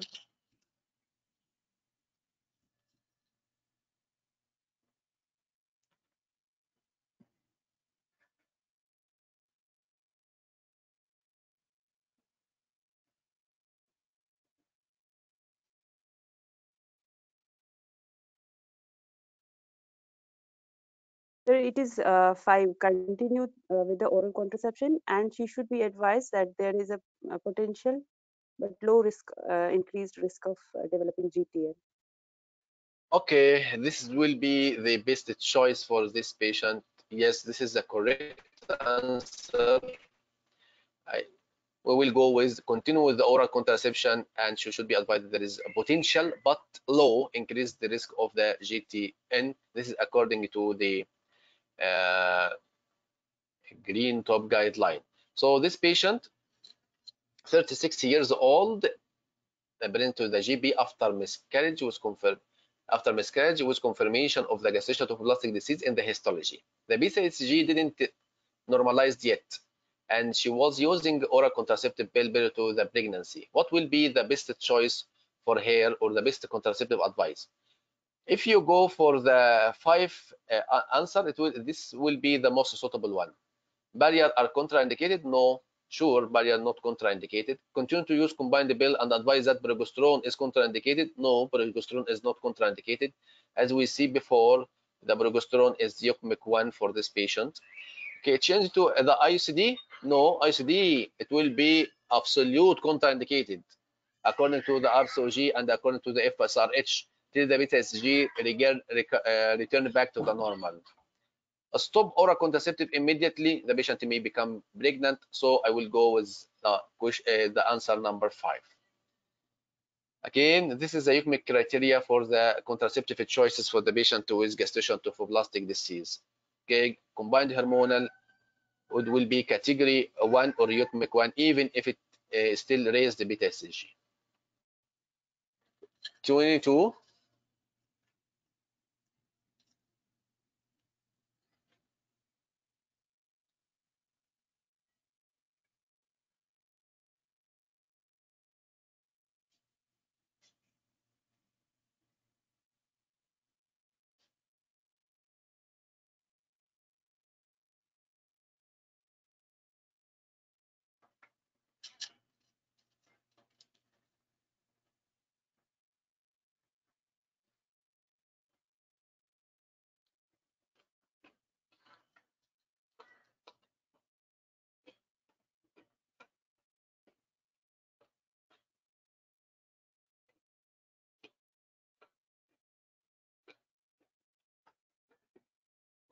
For this question, it should be 3. Suction curettage is the method of choice of evacuation for complete molar pregnancies.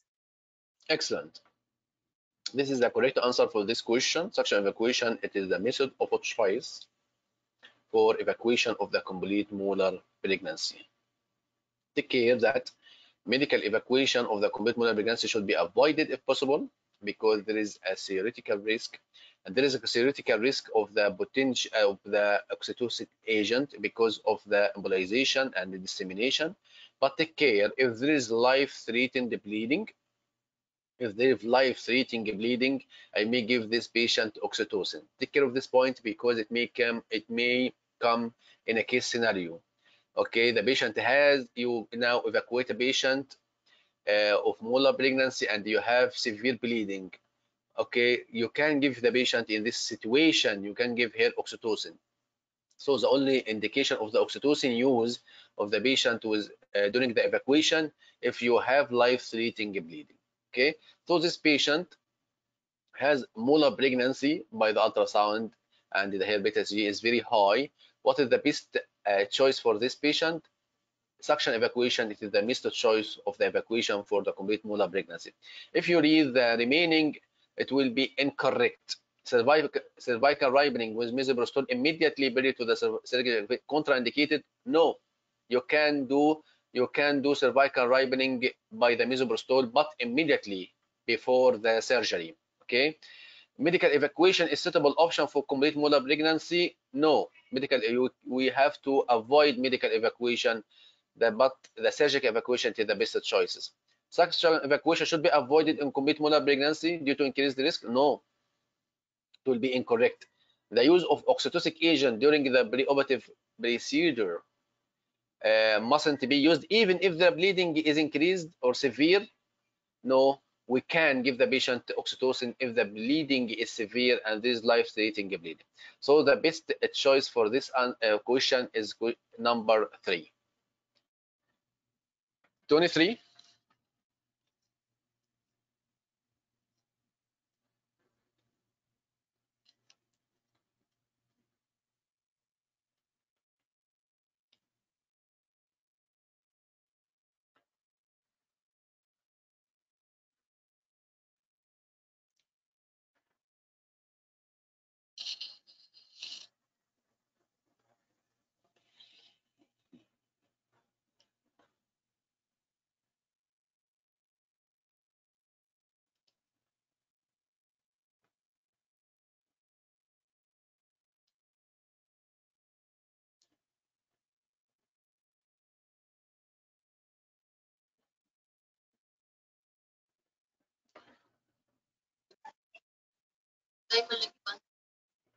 It is continuation of pregnancy is an option, as 40% of the women may proceed to deliver healthy baby without an increased risk of complications.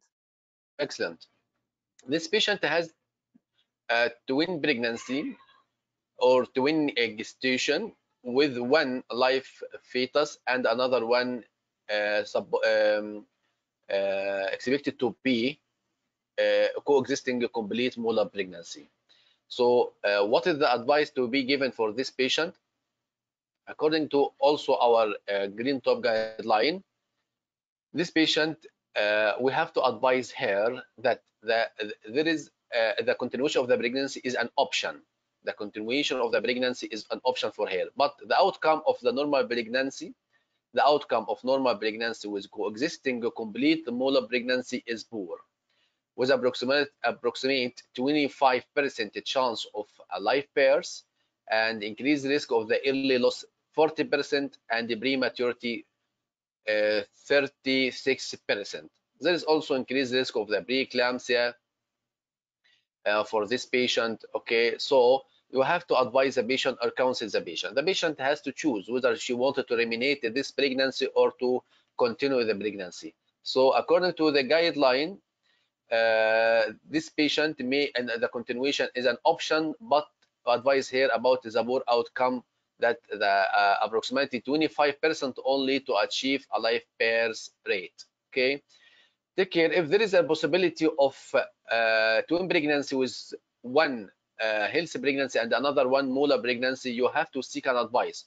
If they bring in a case scenario or a question, what is the best action you will do, or what is the first action you will do? I will refer this patient to the FMU, the fetal medicine unit, okay, and also the relevant trophoblastic steering center. This patient need advice from the fetal medicine unit and the relevant trophoblastic screening center. Okay. If there is a conflict or a doubt about this twin pregnancy with one healthy or one molar pregnancy, or it may be partial molar pregnancy, it may be partial molar pregnancy, so there is a fetal part and also trophoblastic tissue. In this situation, you may do prenatal invasive testing for the fetal karyotyping to assess the fetal karyotyping. Okay, this is a triploid or diploid karyotyping. Okay, as you know, the complete molar pregnancy it will be 46, but in the partial molar pregnancy it will be 69. So if there is doubt, there is twin pregnancy with one live birth and one complete molar pregnancy, or this is partial molar pregnancy. In this situation, you will do prenatal invasive testing. All of this may come as a case scenario. Okay, so if we have a doubt this is a twin pregnancy or partial molar pregnancy only, you will do prenatal invasive testing, okay, for the fetal karyotyping. The first action you will do for this twin pregnancy, I will refer the patient to the FMU and relevant trophoblastic screening surgery. 24. Sorry, Dr. Ali, would you mind to repeat the last part, please? Regarding to the partial molar pregnancy and the twin pregnancy? Yes, thank you. Okay, now we have two conditions. We may confuse between two conditions, whether this patient is pregnant in twin and this twin having one healthy baby and one complete molar pregnancy. The other patient, it may be partial molar pregnancy. And the thing that you see by the ultrasound is fetal part and trophoblastic tissue. So it may make you confused whether this patient already pregnant in twin, one healthy baby and one molar, or it is pregnant in partial molar pregnancy, partial mole. Now you see by the ultrasound two things. You see fetal part and the trophoblastic tissue. In this situation, what you will do, how you will confirm this is a partial molar pregnancy or this is twin pregnancy with the complete molar pregnancy, I will do prenatal invasive testing. Okay, prenatal invasive testing like chordocentesis. Okay, what you will do for that, I will do fetal karyotyping to see what is the karyotype of this patient. If by the fetal karyotyping I find that it is triploid like 69, so it is partial molar pregnancy.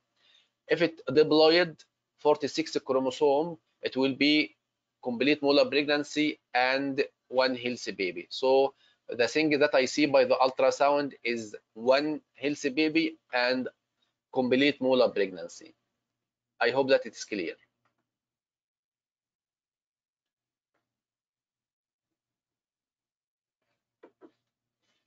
It is clear now? Yes, thank you, Dr. Ali. Thank you. Welcome. Doctor, there is in the last paragraph, outcome of normal pregnancy with coexisting complete mole is poor with approximately 25% chance of achieving a live birth. But the answer that you have discussed is the continuation of pregnancy is an option as 40% women may proceed to deliver healthy babies. So these two numbers are the same? Okay, the continuation of the pregnancy is an option because 40 women may proceed to deliver a healthy baby without increased risk of complication. Okay, there is 40%. This is the answer in the strategy. Okay, they bring that from the RCOG because they also put a link for another source. Okay, it is a journal, the obstetric and gynecology journal, and this is a topic posted there in this journal, giving this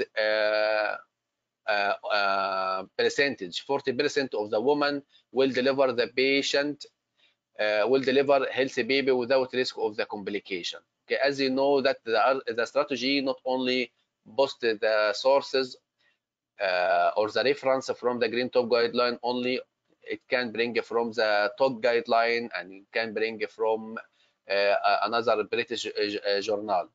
So this is according to the other source.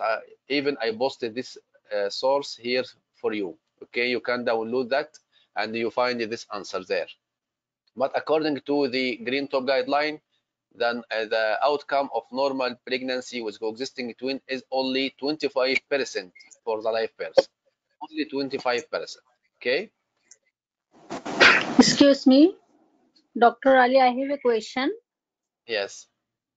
CVS should be done from the healthy fetus or from both fetus, healthy fetus and the molar pregnancy both? What? Again? Say again. I'm asking that CVS, choriovenous sampling should be done in twin pregnancy when there is a confusion. So in that case, should you take the CVS, should down the TBS from the normal suspected fetus or from both? No, I think it should be from the suspected molar pregnancy. Okay, you go to that. Yes, Okay, to that thank first. you. Welcome. It is clear now. Okay. Question number 24.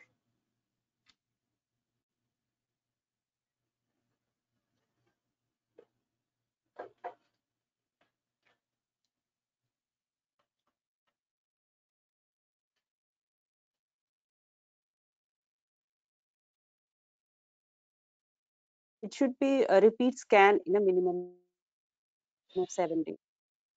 Okay, this is a 30 years woman attended the scan department. She has spotting for last few days. There is no pain. A biggest test is positive. The fetal ball 6 millimeter and defined on the transvaginal scan. No fetal heart is detected. Okay, so the best action to repeat scan in a minimum 7 days. It will be correct answer. Okay, yes. If the patient, this is known as pregnancy of unknown viability, the fetal pool is less than 7, so I will repeat the ultrasound in a minimum 7 days. And I said, as I said before, okay, minimum 7 days. 25.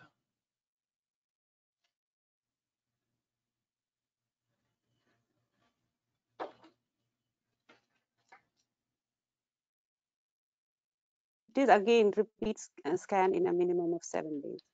Okay, yes, this is again to repeat the scan in minimum 7 days, because the gestational sac now 25% the gestational sac is defined.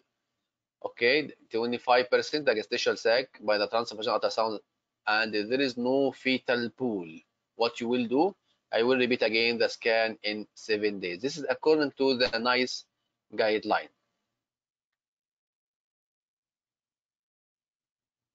Okay, thank you. Now we will take another colleague Thank you, candidate. sir. Thank you, Dr. Asima. Okay, I think one post Dr. Ali. There is Dr. Ali, or I read the name wrong. Okay, Doctora Nikhita. Dr. Nikhita. Yes, sir. Yes, sir. Okay.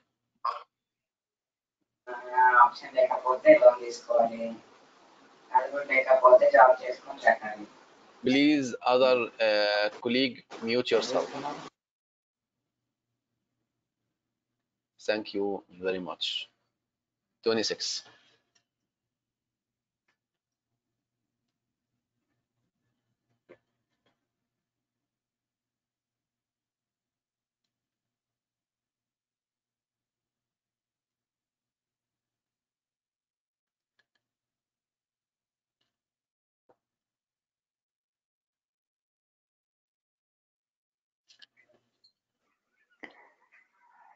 Sir, it is 1. It will be 1 aspirin and low molecular weight heparin daily. Yes, this is the correct answer. Yes, correct answer. We wanted to check. Yes, aspirin and low molecular weight heparin. This is patient with recurrent miscarriage. Review the recurrent miscarriage clinic, and she has 2 positive tests 12 weeks apart of the anticoagulabine. So this patient has antiphospholipid syndrome, diagnosed now as antiphospholipid syndrome. Take care. There is difference between antiphospholipid antibody only and antiphospholipid syndrome. Okay, so antiphospholipid syndrome, the patient has 2 positive tests 12 weeks apart. If there is no 12 weeks apart, it will not be considered as syndrome. And the patient has already recurrent miscarriage. So the patient has positive test and pregnancy event, bad pregnancy event, recurrent miscarriage. Okay, so this is it will be considered as antiphospholipid syndrome. Dr. Nikhita, can you tell us what are the criteria of the antiphospholipid syndrome? Okay. So there is clinical criteria and laboratory criteria. In the clinical criteria, there should be recurrent miscarriages after 10 weeks of gestation, which was normal prior to that. 3 or more. Or there is 1 or more, 3 or more recurrent miscarriages after 10 weeks of gestation and which were normal before 10 weeks. Before 10 weeks, okay. And one preterm birth before 34 weeks of gestation. Okay, one preterm before 6 weeks due to either placental insufficiency or preeclampsia. Yes, you have to confirm that. If not due to placental insufficiency, it will be not considered as antiphospholipid syndrome. Take care of this point. Okay, the patient may have cervical incompetence, or she may have trauma, she may have anything else make her to deliver preterm. This will be not considered as an criteria of the antiphospholipid syndrome. It should be due to placental insufficiency. Okay. And 1 or more morphologically normal fetal losses after 10th week of gestation. Yes, thank you very much. 27.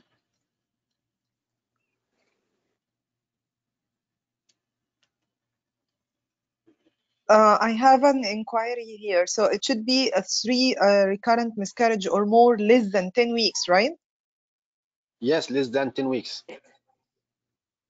So I may hear it wrong.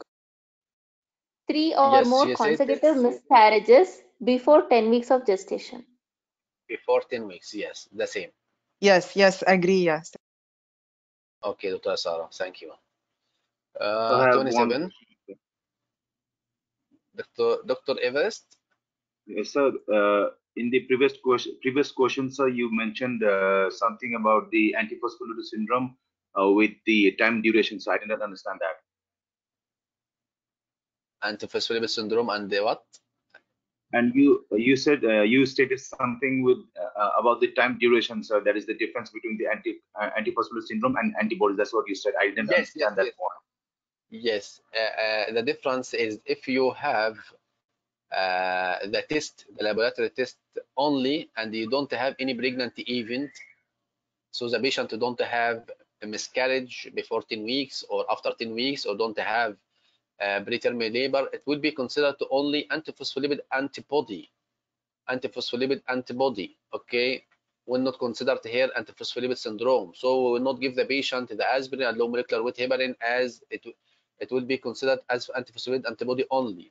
If the patient has the clinical criteria, as Dr. Nikhita said, the miscarriage 3 or more consecutive miscarriage before 10 weeks, or 1 miscarriage after 10 weeks of normal morphological fetus, or 1 preterm birth before 34 weeks due to placental insufficiency. So the patient now considered as antiphospholipid syndrome. I will give her the aspirin and the low molecular weight heparin. So if you have only the lab criteria and you don't have clinical criteria, this will not be considered syndrome. It will be considered antiphospholipid antibody. If you have both clinical and lab criteria, it will be considered as syndrome. Oh, yes, sir. It's clear, sir. Thank you very much. So there is different in the management, or both will have aspirin and low molecular? According to I would suggest that the question should be asked in the end. This is very disturbing. What? I would suggest that questions should be asked in the end, as it's very disturbing in the middle of the session. The way that you said that it should be discussed in the end. Yes, please. Please, if you have any question, please write it. If you have any query, write it, and we'll discuss at the end of the session today. Okay, because we in the question number 27, and we have a lot of questions. We wanted to finish to get benefit from our session today. Okay. Okay, Dr. Anikhita.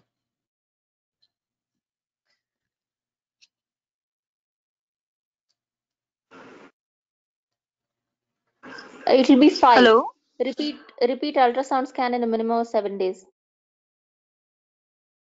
Okay, so this is a 27 years primary who have 2 previous early miscarriage present at 9 weeks.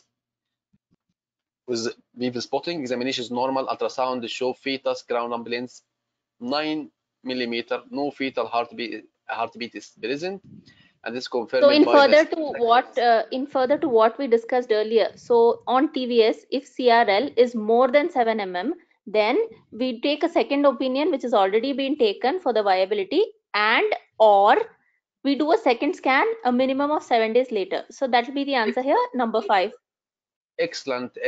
You are concentrating with us, Dr. Nkhita. This is the question I said we will have a question like that before. So now the crown rumble length, see, the crown rumble length is 9. So some may go to consider it now miscarriage. And I will go for the termination. I will give her now the misoprostol and 800. Sometimes it may confuse they may bring also choices to confuse you more. They bring a choice for 800 and another choice for 600 to make, and the 400 to make you more confused between the doses. No, it is not missed miscarriage yet. This is still not yet missed miscarriage. I have to confirm by the repeat ultrasound scan after 7 days, even if the second opinion is given. So I have to repeat the ultrasound in minimum second day. Take care of that. Okay, so repeat the ultrasound, it will be the correct answer. Take care. The NICE guideline, if the crown lumbar length is 7 or more with transvaginal ultrasound and there is no visible heartbeats, I will seek a second opinion on the viability of the pregnancy and or. So you have to perform a second scan 7 days. So you have to do a repeat scan in minimum 7 days. Okay. 28. A doubt. Please write your doubt in paper and we'll discuss that later. Okay, sir.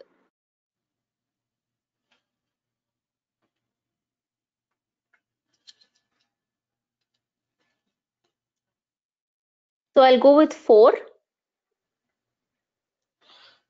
Okay. This is a 24 years old primary, 8 weeks of gestation, came to the emergency department with uncontrolled vomiting during analysis show ketonuria, dehydration. So what is the best management plan for this hyperemesis?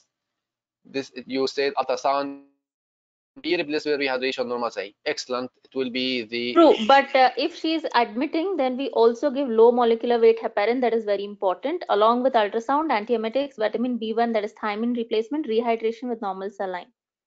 We also give low molecular weight heparin. Excellent. But according to our choices, we choose according to our choices. So it will be for the ultrasound, Yes, anti-emetic, vitamin B replacement, rehydration with normal saline.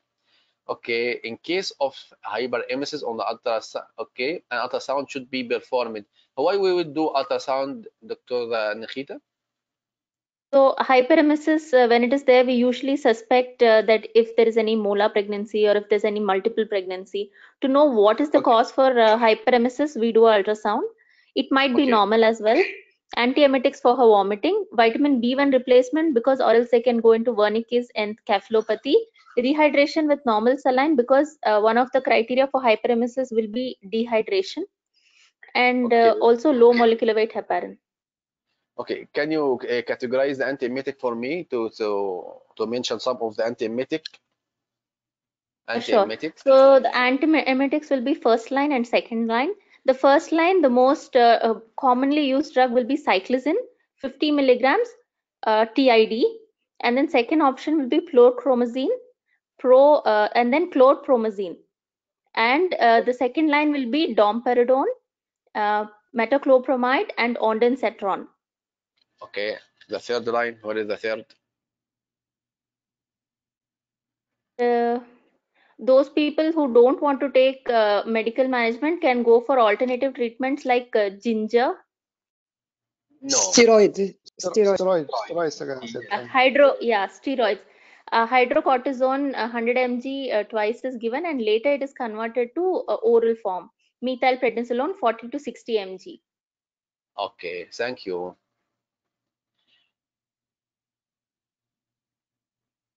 This is how to gain benefit from the session, inshallah. Okay, 29.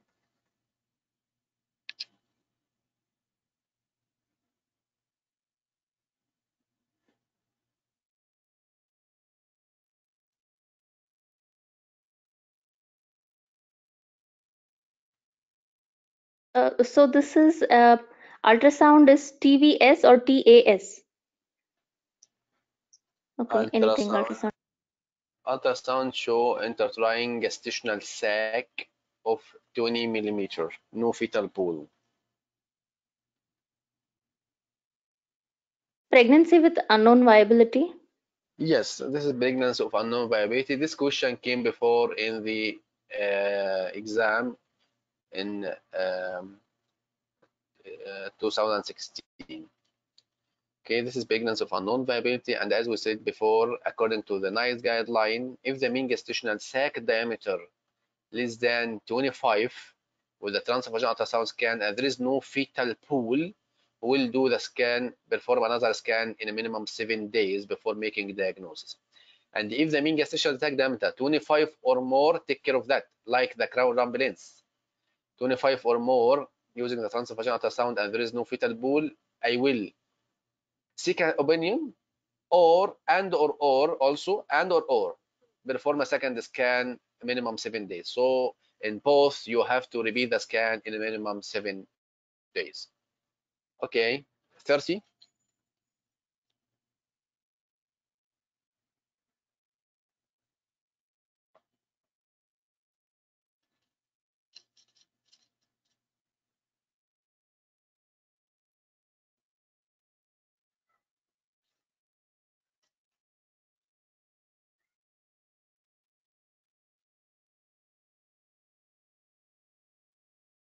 Systemic methotrexate. Go with systemic methotrexate. C.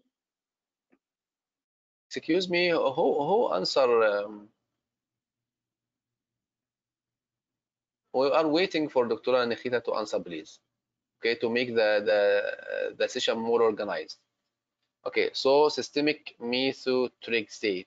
Yes. Also tell why I chose that answer.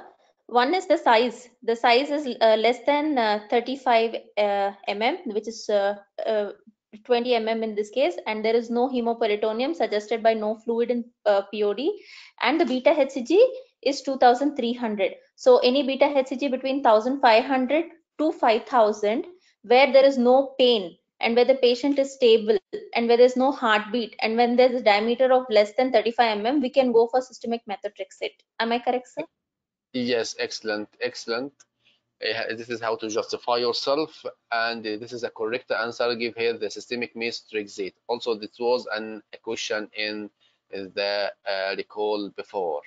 Okay, and this is again the criteria for the medical treatment and the surgical treatment of ectopic pregnancy. We said it before when we offer the patient systemic methotrexate and when we offer here the surgery. Okay, the patient will give in methotrexate if they have no significant pain, if you have unruptured ectopic pregnancy less than 35, with no visible heartbeat, if the serum beta HCG less than 1,500, and if there is no intrauterine pregnancy and the patient are able to follow up.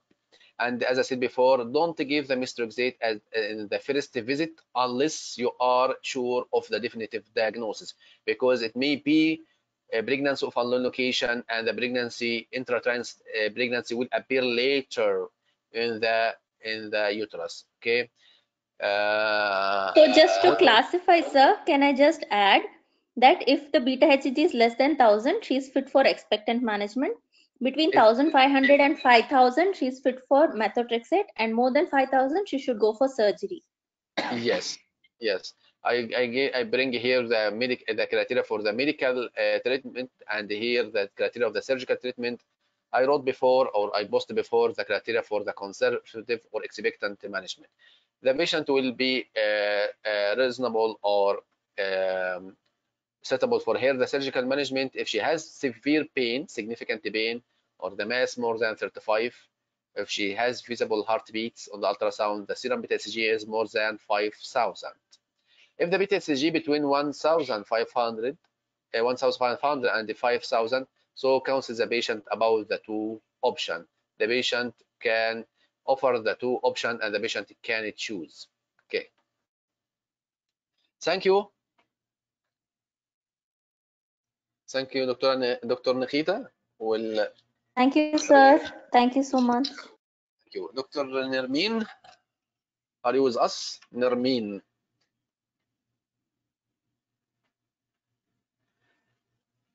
Yes, Dr. Ali. Okay, Dr. Nermeen Marzouk.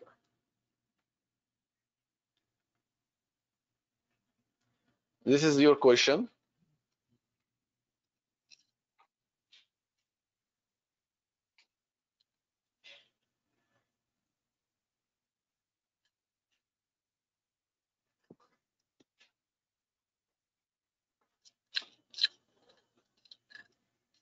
Transvaginal ultrasound. Excellent. What is the choice? What is the diagnostic tool of choice for the tubal ectopic pregnancy? It will be according to the green top guideline, the transvaginal ultrasound. Okay, the transvaginal ultrasound is the diagnostic tool of a choice for the tubal pregnancy. Okay, the ectopic pregnancy will see by adnexal mass or as adnexal mass which is moving separate to the ovary. Okay, this is your second question.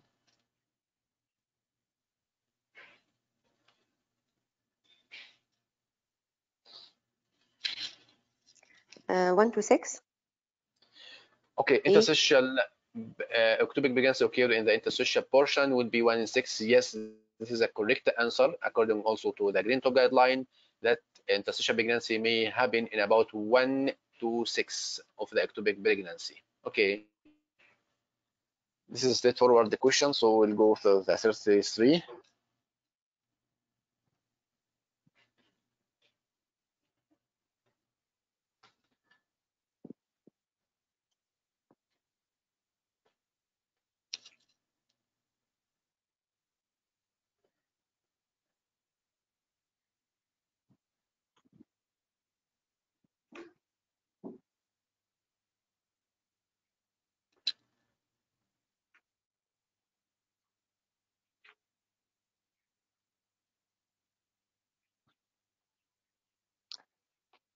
Here she did beta HCG and it is decreasing.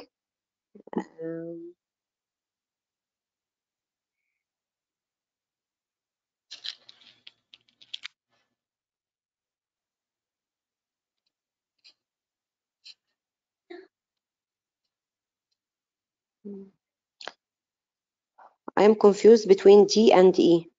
Yes. But I think I will choose D. D. Perform urine pregnancy test in 2 to 3 weeks. Yes, this is the correct answer. Okay, because the beta HCG already is repeated and it is dropping.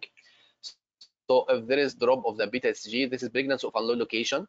Okay, the patient did ultrasound. There is the ultrasound scan performed. There is no evidence of intrauterine sac. This is pregnancy of unknown location. How we'll do?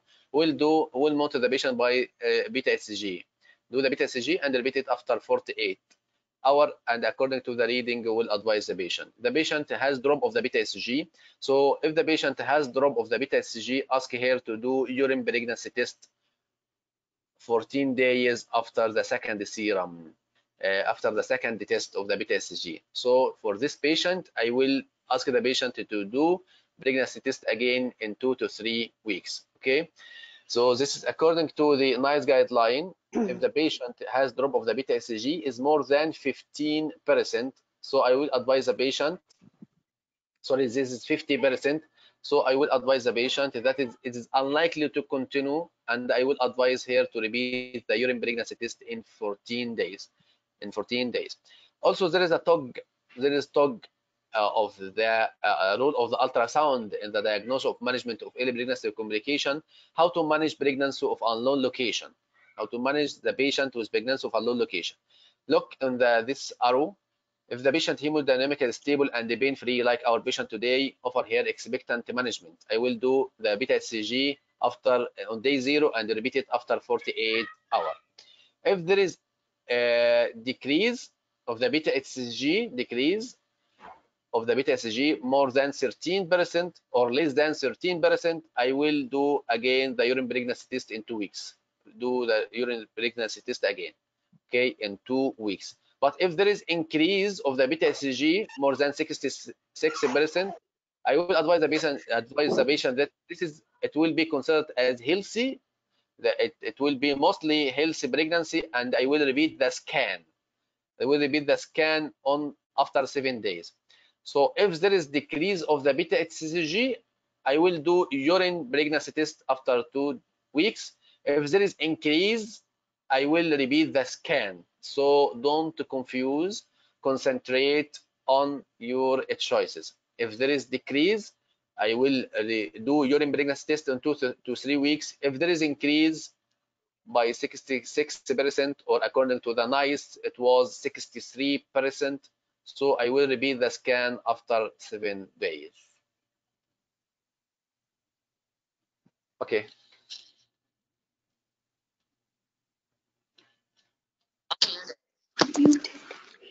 Peak of symptoms will be at 9 weeks. C. Excellent. The peak of symptom will be at 9. Take care that diagnosis of nausea and vomiting or hyperemesis is a diagnosis of exclusion. So you have to exclude everything before you say that is a nausea vomiting of pregnancy.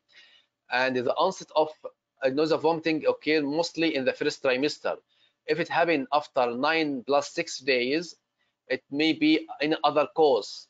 It may be any other cause except nausea vomiting of pregnancy. So mostly it will happen in the first trimester before 10 plus 6. It usually start between week 4 and 7. 4 and 7 usually start between 4 and 7 weeks and reach the peak in 9. Reach the peak in 9th week and resolve by 20. All of this may come as single best answer. So nausea vomiting pregnancy start at 4 and 7 and the peak at 9 and resolve within 20 weeks.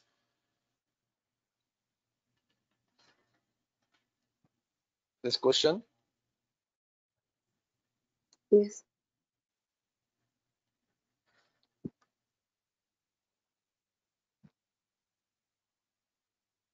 It is metabolic.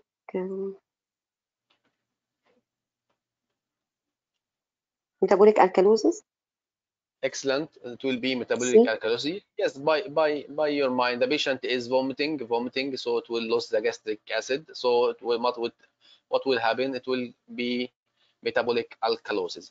Take care. The patient of nausea, vomiting of pregnancy will associate with hyponatremia, hypokalemia, and low serum urea.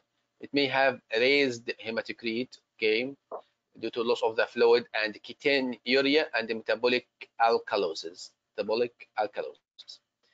Okay, thank you. Now you finish your 5 questions. Thank you, Dr. Thank you, Doctor. Thank you.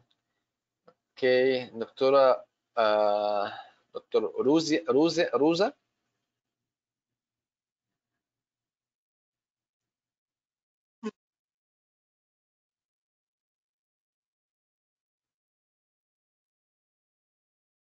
Rosa. Okay, Dr. Hayam.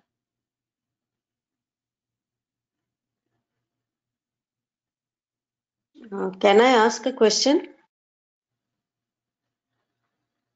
Okay. It's better okay. It's relating to question number 33, that decrease of, but what we have to follow, NICE is the latest one, no? Because NICE is saying if the decrease is more than 50%, then we do the urine pregnancy test. Yes. This is more recent. The TOG is old. So which one we have to follow? Okay, in both you have to repeat the pregnancy test again. Okay, in both, in the NICE and in the TOG, you have to repeat the test again. So what you no, but here the decline is not more than 50%, no? Yes, the decline is not more than 50. And according to the TOG, if the decline is 30 only, 30%, okay, more So than what do we 30%, follow? Which one to follow? which one? We have to follow for this, we have to follow the NICE guideline. Okay. And as I said in both you will repeat, it will be the same answer. Here, if the drop is 50, you will do the urine pregnancy test after 2 weeks. Also here, if it's more than 30 only, you will do the urine pregnancy test in 2 weeks. So it is the same. Okay. No, but in the question, the drop is not 50%, no? Yes, not 50. It will be more than Yeah. 30. So it also will be in 2 weeks. Okay. But in the NICE, what he has given is, if the decrease is less than 50%, then we have to refer her for clinical review in the early pregnancy assessment service within 24 hours. So that Okay. will be according to the NICE. And Okay, only so if we do it, we repeat the beta HCG in 14 days, only if the decrease is more than 50%. So even I had okay. this query actually. Yes, you have here a referral to a senior advice. You don't have. Take No. care in the exam. The exam you choose according to the answer that you have. So According this is to the the best answer, appropriate. the best one. Yeah, Yes, that is suits. the Yeah, answer it's that you suiting the have. best. Yes. And also So this yes. BTCG only less than 1,000 and 6 weeks. This also considering. Yes, Okay. this is the question. This is the question, and this is the data given there in the question. So you choose according to the best suitable one in the answer, in the choices. Okay. Yes. And I have another question. You said that don't look at the option first. Suppose in the EMQ, I think in my mind that this should be the option, but still I'll have to go through all the options, no? Yes, I said if you go to the option before you read, Okay, before you find before. the answer, Okay. before you find the answer, you in your mind it may make you confused. Oh, Why? yes, yes. Because the answer may be 63%. For example, he asks you about figure, any figure, and the answer may be 63, and he will bring for you in the choices 63, 64, 65, 67. You will be confused. Really, in the stress of the exam, you will be confused. So if you make in your mind first, it will be 63. I will go to search for 63 only. Yes. Okay. Yeah. And Thank we you. will see now more question in the MQ and how to this may confuse us. I am Dr. waiting Ali, for can you Dr. have Hayam. this Okay, chart? Dr. Amin. What? Can you bring this chart again? I want to see something. Okay.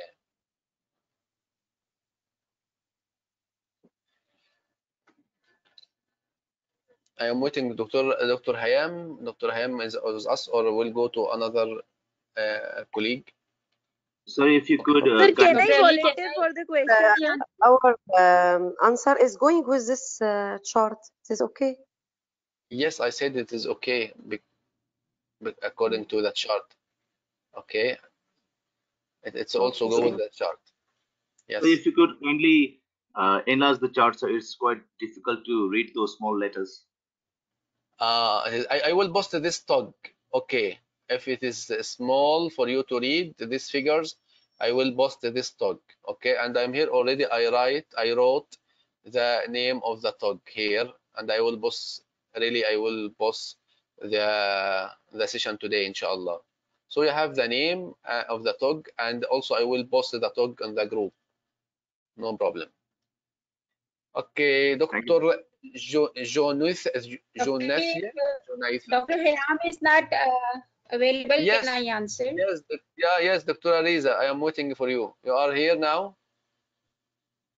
Yes, I'm here. Okay, let's go to your question.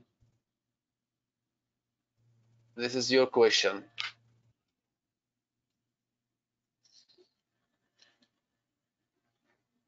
This one, see 9 weeks. How is NVP diagnosed? This one slide, Dr. Ali? What? The question, where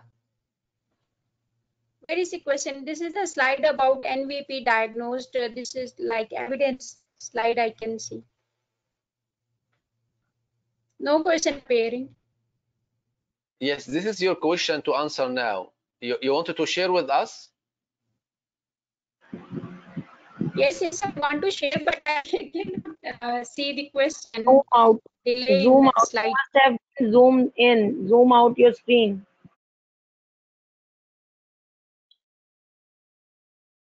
For us, clear. Okay. What is the most? Yes. Okay, I will read.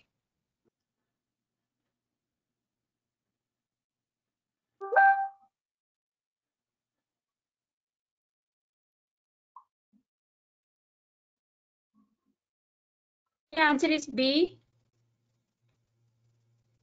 B.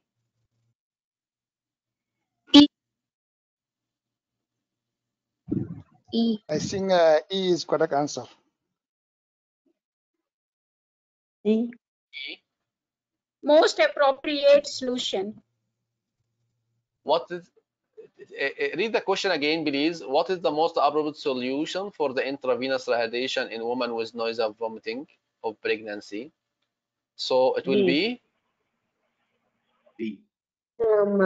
B, doctor. E. Normal saline with addition of the potassium chloride in each bag and with daily monitoring of the serum electrolyte. This is according to the Green Top guideline. The best rehydration fluid for the patient with nausea, vomiting, okay, whether it was ambulatory daycare or the inpatient management, the best rehydration fluid is the normal saline with addition of the potassium chloride in each bag, but take care with daily monitoring of the serum electrolyte. We not give the patient dextrose infusion unless her normal serum sodium. She has normal serum sodium, okay, and also we'll add thiamine for the patient. Why? Because most of the patient we said, most of the patient with nausea, vomiting has hyponatremia. So we don't give her dextrose, we give her normal saline to correct this hyponatremia. If the serum sodium is normal, we may give the patient dextrose and add thiamine with this dextrose, okay, to prevent the wrinkles encephalopathy. So according to this question, the best answer is normal saline. 37.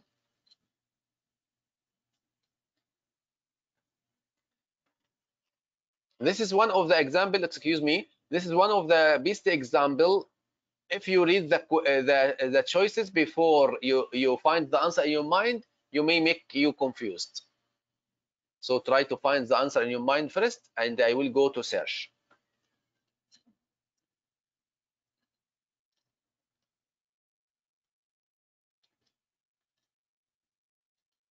Okay, what is next question, Dr. Ali? Thank you.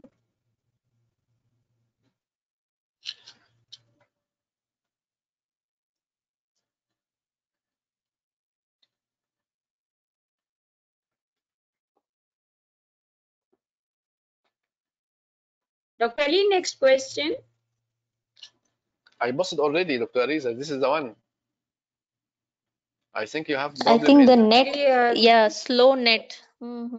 Net, yes, that is the problem.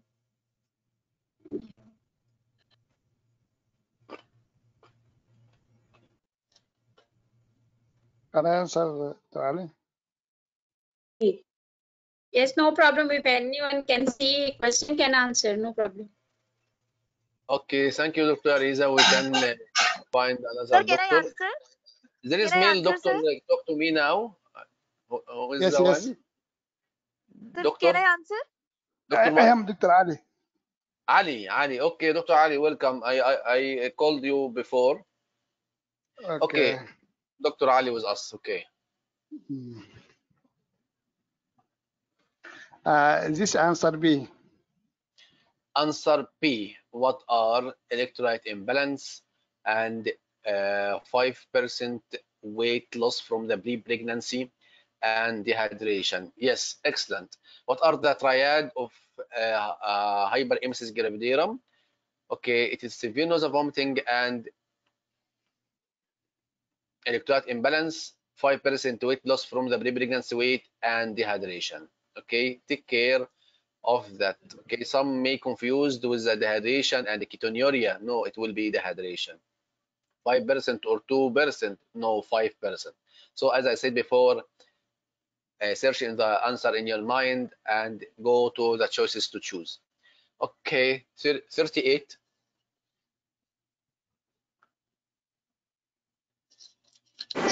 Sir, can I answer? Okay, we are taking one by one, please. Dr.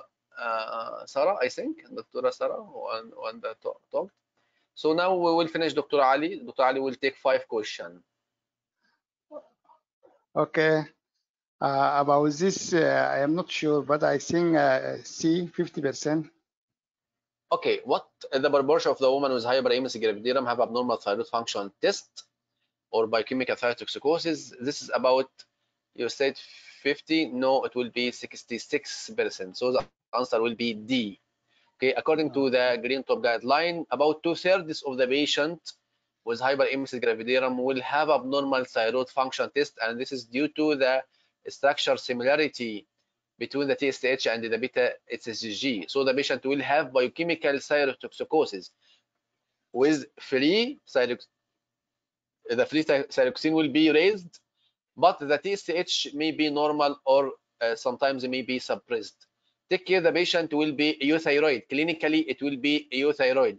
So it will be not appropriate to give her antithyroid medication. No, the condition will improve after improvement of the hyperemesis gravidarum.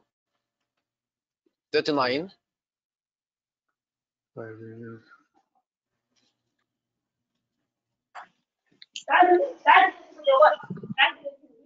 Please all mute yourself except Dr. Ali. Please.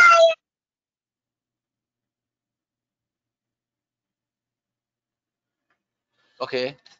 She is now 25 years, so this up to 80%. 80%. Okay, this patient has 3 first trimester miscarriage. Okay, so the risk of a recurrent miscarriage. Sorry, 60%. Sorry, 60%. 60%. Okay, still wrong answer. It will be, anyone know? 20%. 20%. 40%. 40%. 40%, doctor. 40%. 40. 40%. 25 years. 25 years. The one said 40, it will be the correct answer because this patient has 3 first trimester miscarriage. So this is the 3 first Sir, trimester answer miscarriage. is correct, sir. There is 40% chances of further miscarriages. So 60%. 40%. Take care. According to the guideline, the previous reproductive history is an independent predictor of the future pregnancy outcome.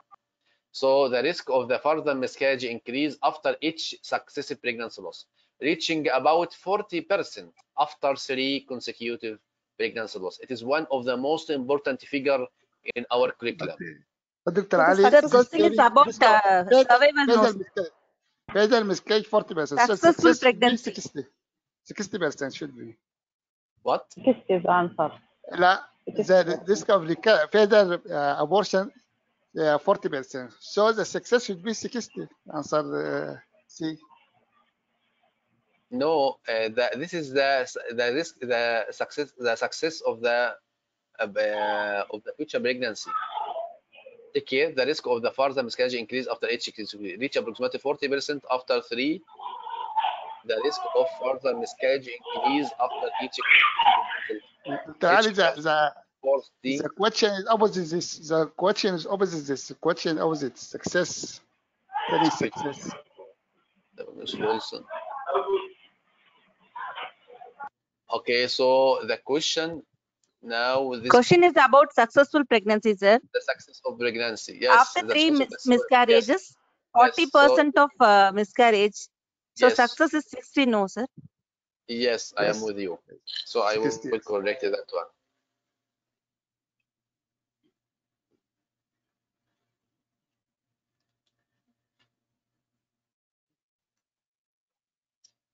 الحرف C. Okay, thank you, Dr. Ali. Okay, 40.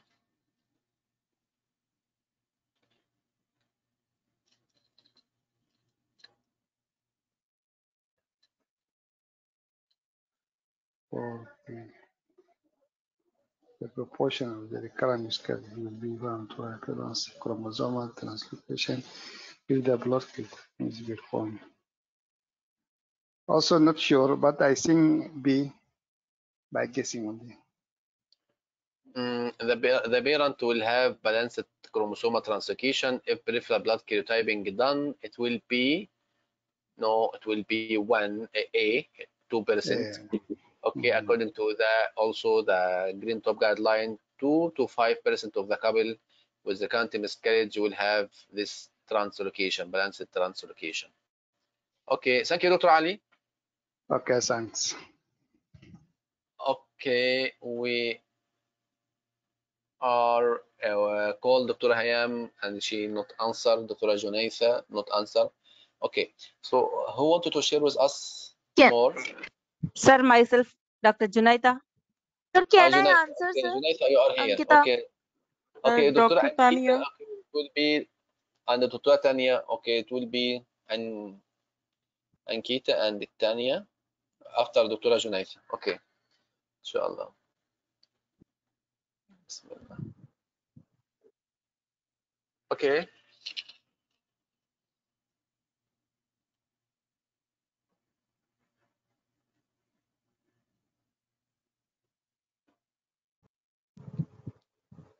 E, vaginal bleeding, sir. Okay, vaginal bleeding. Correct answer. Okay, what is the most common symptom in the woman developing gestational trophoblastic disease after miscarriage? It will be vaginal bleeding according also to the green top guideline. Okay, this is straightforward question, so we'll go to the next one.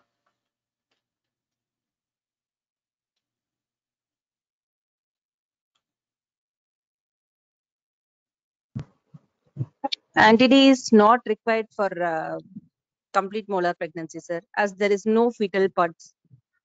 Excellent. C is the answer, sir. Yes, so the answer is C. Anti-D is not required because in the complete molar pregnancy there is no antigen, so no need to give her anti-D. This is a straightforward answer. Okay, so your But how we can confirm that it is complete until the histopathology come back? yes, so you have to justify yourself. If you are not sure this is a complete molar pregnancy, you may give the patient a complete molar pregnancy, and the histopathology will be delayed.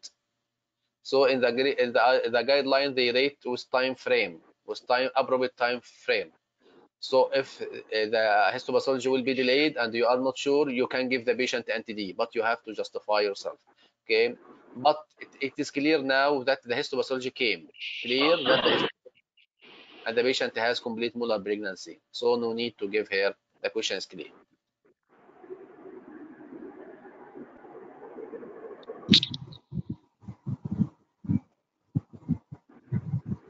Forty-three.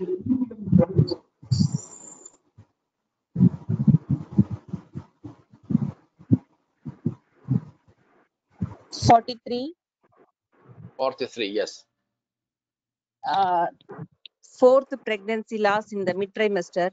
So we'll go with the thrombophilia screen J. Yes. For 43, it will be thrombophilia screen. Yes, this is the correct answer because this patient has now second trimester miscarriage. Okay, the pregnancy loss was at 15 weeks, so I will go for the thrombophilia screen. 44.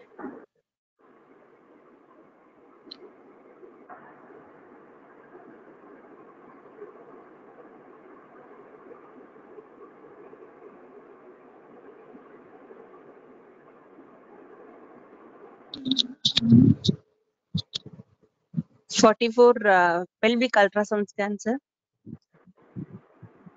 Pelvic ultrasound scan. We will read the question. The woman attended the miscarriage clinic after 3 consecutive miscarriage. All the investigations are normal. Subsequently, she That had includes already all investigations done, including that APL and yes, karyotyping. yes, Already there is done. It means no, sir. yes. It All means that investigations are normal. So furthermore is pelvic ultrasound. no. It will be karyotyping of product of the conception. Karyotyping of the Sir, product of the conception. Karyotyping of the conception. Take care. According to the guideline, cytogenic analysis should be performed on the product of the conception from the third one, and each subsequent consecutive miscarriage. So this patient, please mute yourself. The other colleague, mute yourself because I hear much noise. So this patient has already 3 recurrent miscarriage, and now this is the 4th one, and she managed surgical. Okay, managed surgery. So now you have the sir, but product of there is they have mentioned that all investigations are normal. It includes that karyotyping also, is it not, sir? Because we used to do that karyotyping in the third conception products, no? No, we can't consider that the karyotyping. No, the karyotyping more than 3. In the 4th one, we do the karyotyping on the 4th one, not on the 3rd one. Right? No, we No, do in it in guideline it's given in the third one. the third It's one. We third do one it only. the third one. In the third Third one, one and is karyotyping, and fourth is yes, thrombophilia. third and each one after that, each subsequent miscarriage I will do from the third and each subsequent miscarriage. But here they not mention that the karyotyping done. They said all investigations are normal. This means that the antiphospholipid and the thyroid, the diabetes, ultrasound, they didn't mention that the karyotyping of the product of the conception. Okay, so the best answer here, it will be the karyotype. And they said that take care of the words of the question. This patient now the force. Why you bring the force? And he said this patient managed surgically. Why is they said it managed surgical?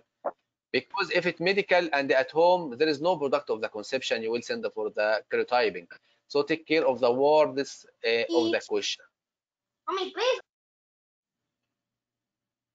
Okay, 25, 45. 45, sir. After Yes. 2 consecutive miscarriages, there is no need to test anything. No, after 3 only we'll do. Okay, so it will be D, no test required. Yes, no test required because it already now it is only 2 miscarriage. Okay, this will not considered as recurrent miscarriage. Will not do anything for this patient unless after 3 miscarriage. Okay, thank you, Dr. Jonaisa. Thank you, sir. Thank you, sir. Thank you. Thank you for sharing. So Yes. 43rd also can be karyotyping, no, sir? What again? 43rd also it can be karyotyping, no, sir? Just like 44th. We'll check. What is the difference, sir? Why thrombophilia for 43 and for 44 alone karyotype? What's the difference? It's given Here? as already investigated according to OCOG guidelines. All tests Now, done. The second trimesteric miscarriage. This is the new event. okay, according to the 45, it will be not suitable for hair karyotyping because the patient is now not pregnant. She has 2 miscarriage already, and she came to the recurrent clinic. Okay. And also first 2, sir. First 2, between the first 2 I'm asking. 43 and 44. Yeah, that's what I'm telling here about the second trimesteric one. Yes, this patient has second trimester miscarriage now. If the patient has second trimester miscarriage, I have to search for the inherited thrombophilia. Sorry, inherited thrombophilia. Thrombophilia. Can you 3. please display the next slide? Next slide, please. Okay. Women with second trimester miscarriage should be screened for inherited thrombophilia, including factor 5, Leiden, and the prothrombin mutation and the Boutiness. Yes, sir. Thank you, sir. But no need karyotyping, sir. Also karyotyping. Only For this thrombophilia screening. thrombophilia Yeah, first screen. one. Only thrombophilia. Okay. Sir, but in 43 scenario, the pregnancy loss is at 16 weeks. Patient is presenting with pregnancy loss at 16 weeks. So shall we have to do the thrombophilia screen now? 16 weeks. Now present She with further is pregnancy. with 16 weeks. She is Yes. 16 weeks pregnant now. So shall we Yes. have to do the thrombophilia screen now, or shall we have to wait 6 weeks? No, after pregnancy, sure. Any thrombophilia screen will be done after pregnancy, 6 weeks after pregnancy. So, sir, but the scenario says, sir, sorry, but the scenario says that she is 16 weeks pregnant now. Now present with further pregnancy loss. No. Now present with further. She said that the patient has pregnancy loss 16 weeks. So the last event was 16 week miscarriage. This So not the mean that question the should patient be is now. like, she's having 4 recurrent miscarriages. Why it's written like, but now she present with them? It's confusing. It is written like now present with the further pregnancy loss at 16 weeks of gestation. Like, to me, I am understanding like patient is coming to me with a history of 3 losses, and currently she is 16 weeks pregnant. Okay, Doctora Sumaira. Yes. It's Sumaira. Sumara. But now the question, the patient came with a history. The last history for the patient is she has miscarriage with 16 weeks. The last pregnancy event that she 16-week miscarriage. So what you will do for this patient, the best choice for this will be thrombophilia screen. But if it will come in exam, it will confuse. It will really confuse. Okay, we hope that it will not come like that in the exam. It will be more clear in the exam. Inshallah. Scenario, it's already said that previously she has been investigated for 3 recurrent first trimester miscarriages. And in last line it said, but now present with further pregnancy loss at 16th week. It means it's her 5th pregnancy. She already had 3 recurrent miscarriage of first trimester and 1 miscarriage of second trimester, 16th week loss. Okay, it's clear now. We need to finish the question that we are preparing. Dr. Okay, Ankita. thank you. Welcome, Dr. Ankita.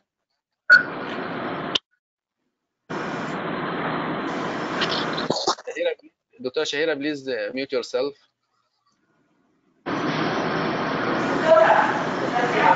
Mute yourself.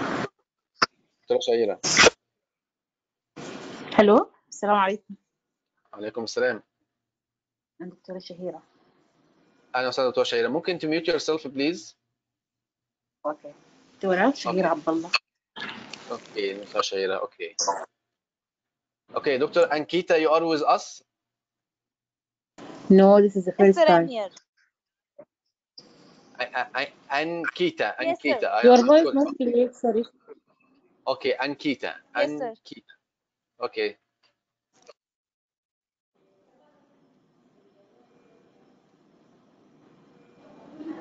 Yes, sir. Should I read the question? Okay, question number 46. Yes. A 35-year-old woman who has had 3 previous cesarean sections present with a scar, pain, and vaginal bleeding at 7 weeks of gestation. What is the primary diagnostic modality for diagnosing cesarean scar pregnancy? It should be ultrasound, sir. It should be M, sir. It should be M. Okay, transvaginal ultrasound. Yes, this is the correct answer. Clinician, this is the explanation of this according to the guideline. The clinician should be aware that ultrasound, it is the prime diagnostic modality using the transvaginal approach, supplemented by transabdominal imaging if required. Okay, this is for the scar pregnancy. 47. A 33-year-old woman in her 4th pregnancy is referred to an obstetric consultant following a late booking scan. It is 16 weeks since her last menstrual period. An ultrasound scan had shown an empty uterus but a gestational sac outside the uterus surrounded by loops of bowels. So it is an abdominal pregnancy. What diagnostic modality can be useful adjunct in advanced abdominal pregnancy? Sir, it is asking about adjunct. So it should be MRI, I guess. Okay, so F. the correct answer for this one is abdominal pregnancy. It will be MRI scan. And this is the explanation. MRI scan can be useful diagnostic adjunct in advanced abdominal pregnancy, and it can help to plan the surgical approach. Okay. Sir, but the primary modality will be ultrasound here, na? 47. Yes, this is an adjunct. Adjuvant Okay, to, sir. yes. Sir, so in abdominal pregnancy, It is trans-abdominal abdominal. ultrasound or TVS should be done? What? In abdominal pregnancy, sir, the primary modality should be trans-abdominal ultrasound, na? Trans-abdominal ultrasound? Or transvaginal? Proper question. Let us confirm this point, this question. Okay, we'll check Okay, sir. trans-abdominal or transvaginal. Okay. Okay, question number 48. A Yes. 29-year-old woman attends the early pregnancy unit following IVF treatment. She has mild abdominal tenderness and a small amount of vaginal bleeding. Her embryo transfer was 5 weeks previously and her pregnancy test is positive. The patient underwent IVF treatment due to tubal disease secondary to chlamydia infection. What would be the diagnostic tool of choice for ectopic pregnancy in this situation? So diagnostic tool of choice again here should be transvaginal ultrasound only. Excellent. It will be transvaginal also. Okay, transvaginal ultrasound scan diagnostic tool of a choice for ectopic pregnancy. This is a reference of the answer. Okay. 49. A woman presents to early pregnancy unit with pain and bleeding at 6 weeks of gestation. The ultrasound scan is performed, which shows an empty uterus with a barrel-shaped cervix. It's a cervical pregnancy. There is a gestational sac below the level of the internal os, with blood flow around the sac visible using color Doppler. So it's a cervical pregnancy. For cervical pregnancy, ultrasound scan, cornual section, no dilatation and curettage, no expected management, uteroscopic, F, laparoscopic. Sir, it should be F. Will be F. Intramuscular exit. Yes. Correct answer. The treatment of cervical pregnancy better to be offered medical treatment with methotrexate because the surgical management of the cervical pregnancy has a high failure rate and should be considered only if there is life-threatening bleeding.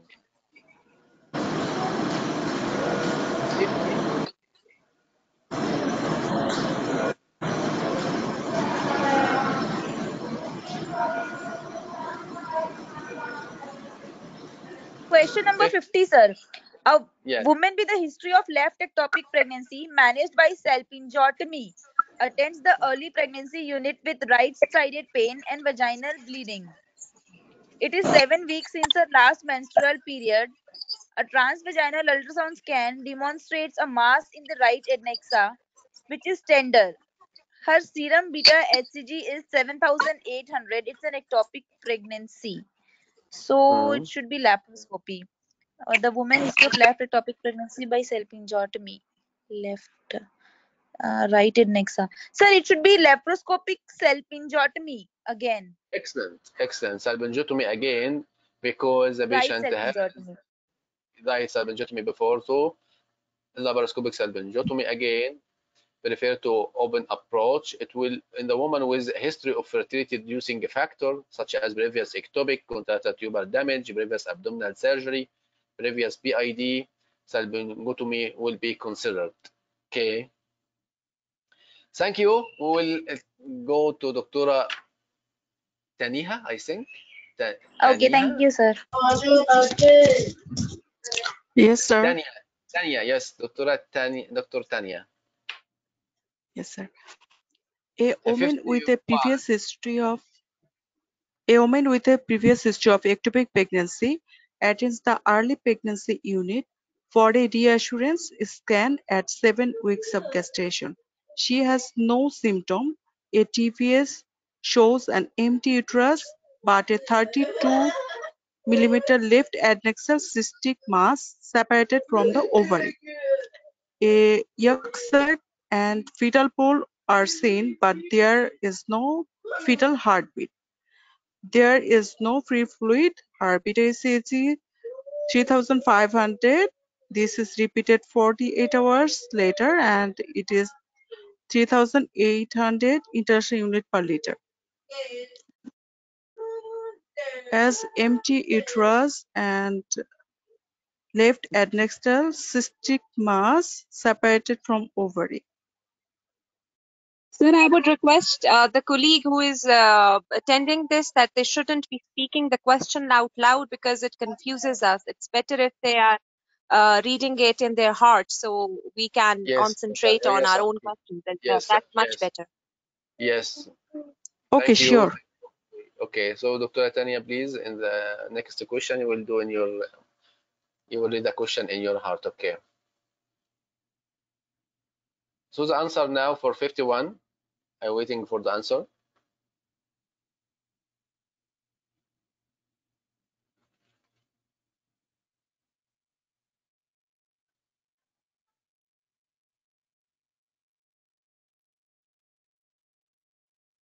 Sir, answer is F.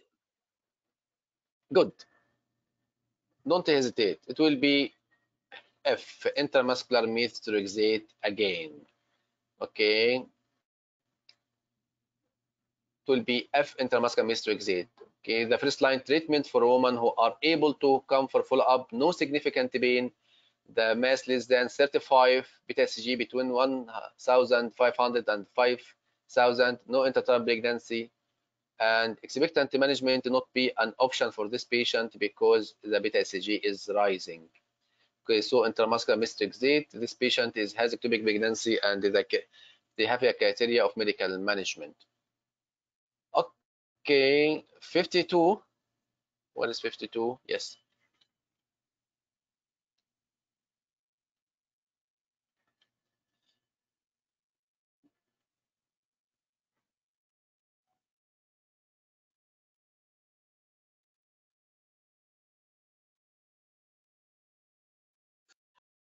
Sir, 52 is J, 90%. Okay, 90%. Well, it is J. Yes, this is correct answer. Partial molar pregnancy occur 90% in triploid form. Okay. 53.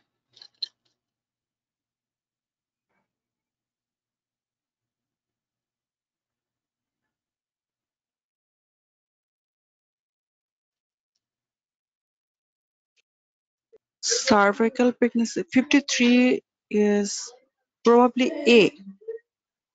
A, less than 1%. I think it's correct. Yes, correct answer. Cervical pregnancy occurring less than 1% of ectopic pregnancy. 54. 54.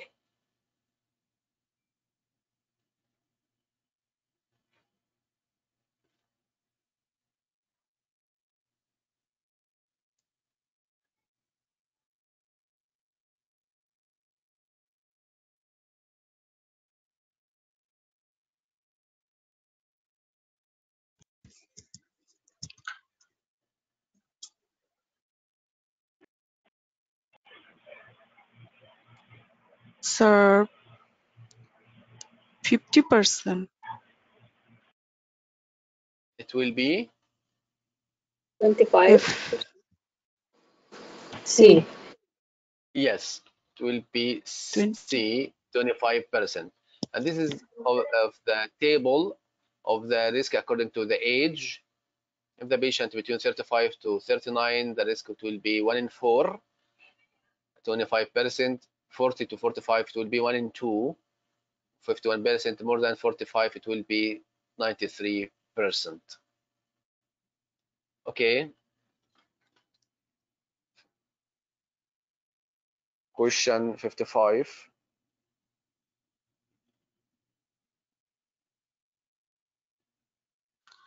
This is D, 84 millimeter. Okay, D, 84 millimeter. Yes, this is correct answer. Okay, how many questions still we have? Okay. So, thank you, Dr. Tanya. Welcome, sir. Thanks a lot. Who wanted to share more? So I will share. CRL is between 46 and 84, correct? 84. The Limit. I'm CRL asking lower limit after for the, that. no, I don't know the lower limit, but after the 40, after 84. 45. Lower limit is 45. Okay, thanks. That is for anti-nuclear translucency. No, from 45 to 84 we use CRL.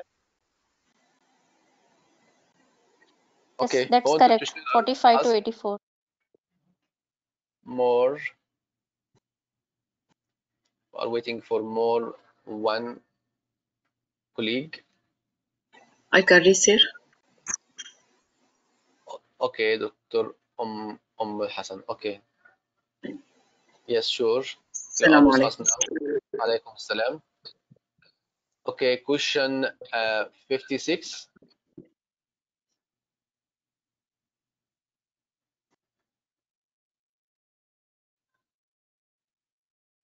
Answer is D.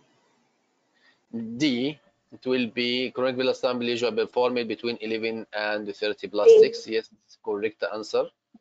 Okay. Question 57. 57.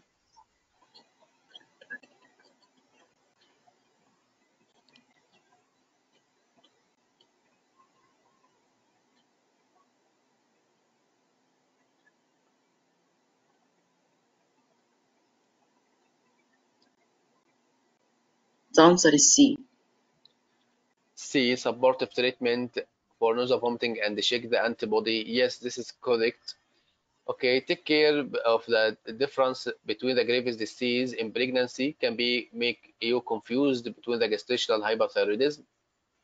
Okay, to differentiate the gestational hyperthyroidism, which occur in about 1 in 3% of the pregnancy due to the stimulation of the TSH receptor by the beta HCG, the free T4 level are raised in both conditions, but the TSH antibody usually be positive only for the Graves' disease. As free T4 level tended to return to the normal within the second trimester, so supportive management only sufficient, okay, and not appropriate to give the patient anti-thyroid.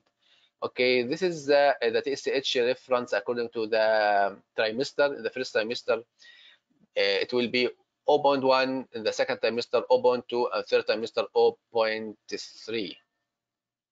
58. So can you show the 57 question again? Sorry.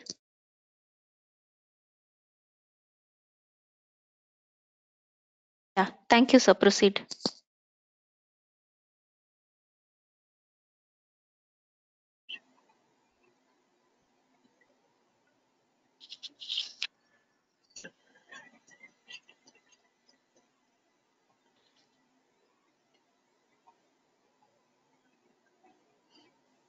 I'm not sure about this question, but I will choose D. E. C is the answer. No, C. C, Doctor. C, C, it should be C is C. the London, answer. Dundee, London, Sheffield. C. C. Yes, yes, it will be C. London, Dundee, and Sheffield. Okay. Okay, 59.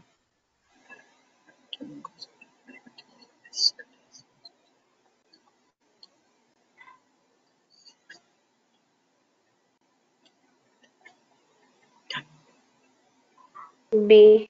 B. Okay, P, it will be 1 in 740. B. Right. Okay, this is the end of our question today. Thank you, Dr. Umar Hassan. Welcome. Okay, Sir, I thank have you. one doubt, sir. Yes, okay, Dr. Nikita. Yeah. So after giving methotrexate, we monitor on day 2, day 4, day 7 according to new guidelines, correct? For the methotrexate. Yes, after Day 2. methotrexate. No, Day 2, what day 4. I know that it will be day 4, day 7. I don't know what is day 2. The conservative management, it will be day 2, day 4, day 7. Day 2 yeah. Sorry, conservative management. Day 2, day 4, day 7. Yes. So day 2 will be after 48 hours, right? So presentation will be day 0. Yes. Okay, and then day 4 and day 7 will be for methotrexate, sir. Day 4 I'm and a day bit 7. confused in those days. Yes. For the conservative management, I will be the beta HCG on day 2 after the presentation by 48 hours, and the day 4 and day 7. But if I give the patient methotrexate, it will be day 4 and day 7 after the methotrexate. And we check the reduction between day 4 and day 7. That should be more than 15%. Yes. Thank you so much. Welcome. Dr. I'm Dr. with you. The question number 39. 59? 39. 39. 39. Wait.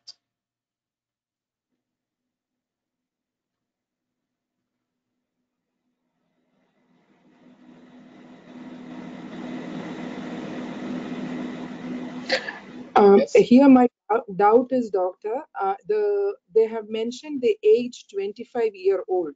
Should we go according to the age criteria, or should we go as the general pregnancy loss?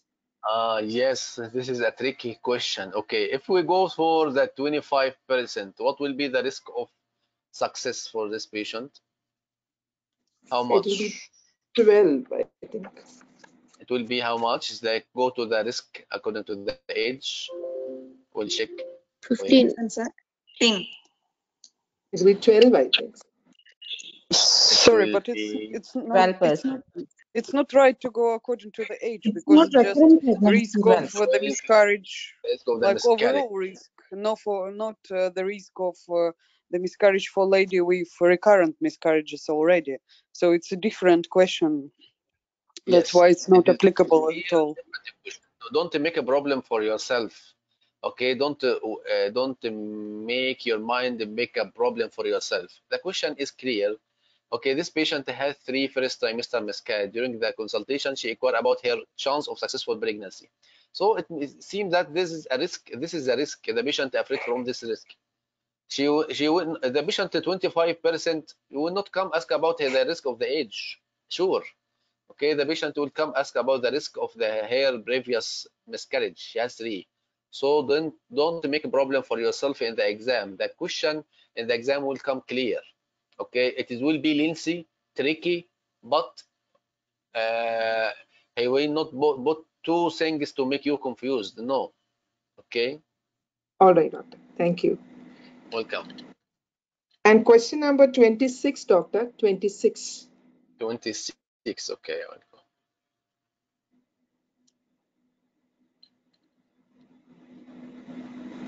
Yes. No, sorry, not this one, doctor. I'm sorry. There was one question regarding the FIGO classification. I mean, I don't. I have a question related to this, the 26. Yeah, so you mentioned here, Dr. Ali, that if there is a difference between the clinical and the laboratory. So if it is laboratory only positive, like antiphospholipid positive, it will differ, will not offer the aspirin and low molecular weight?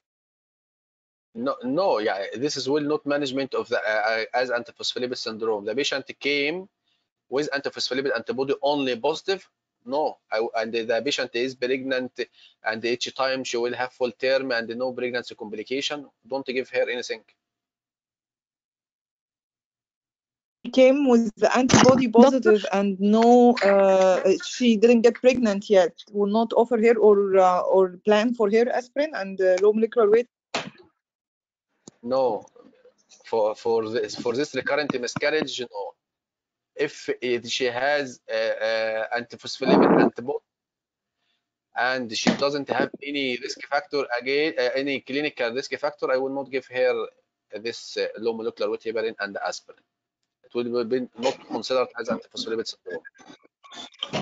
Please, Assalamu alaikum. doctor. 75 or Sir, 150? please, so question number. Excuse me. Okay, one by one, please. Okay, Sir, doctor, please, may I so ask question you the number question? 27. Iman, I will hear Iman now. Okay, Dr. Iman. Okay, doctor, regarding the antiphospholipid syndrome as a cause of recurrent miscarriage, when we give aspirin and low molecular weight heparin, it is prophylactic dose or therapeutic dose? Because there is a question regarding this.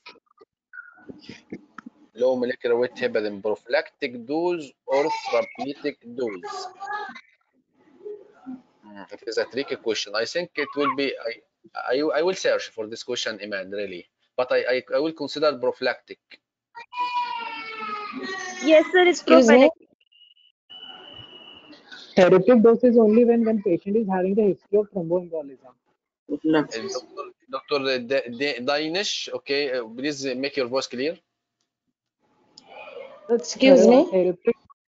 Therapeutic dose is only given when patient is having the history of thromboembolism. Otherwise, prophylactic dose can given. Really, I didn't hear you. I think you have some noise around you. I didn't hear you. Excuse Dr. Ali. Yes, Zahra, I'm hearing you.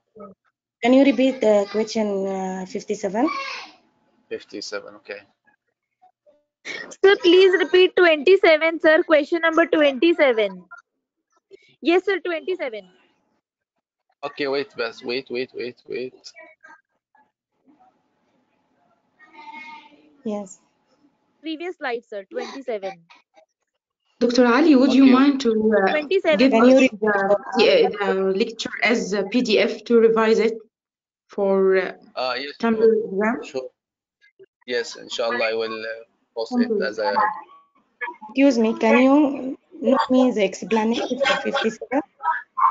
Yes, this is patient has venous and vomiting pregnancy and thyroid function test is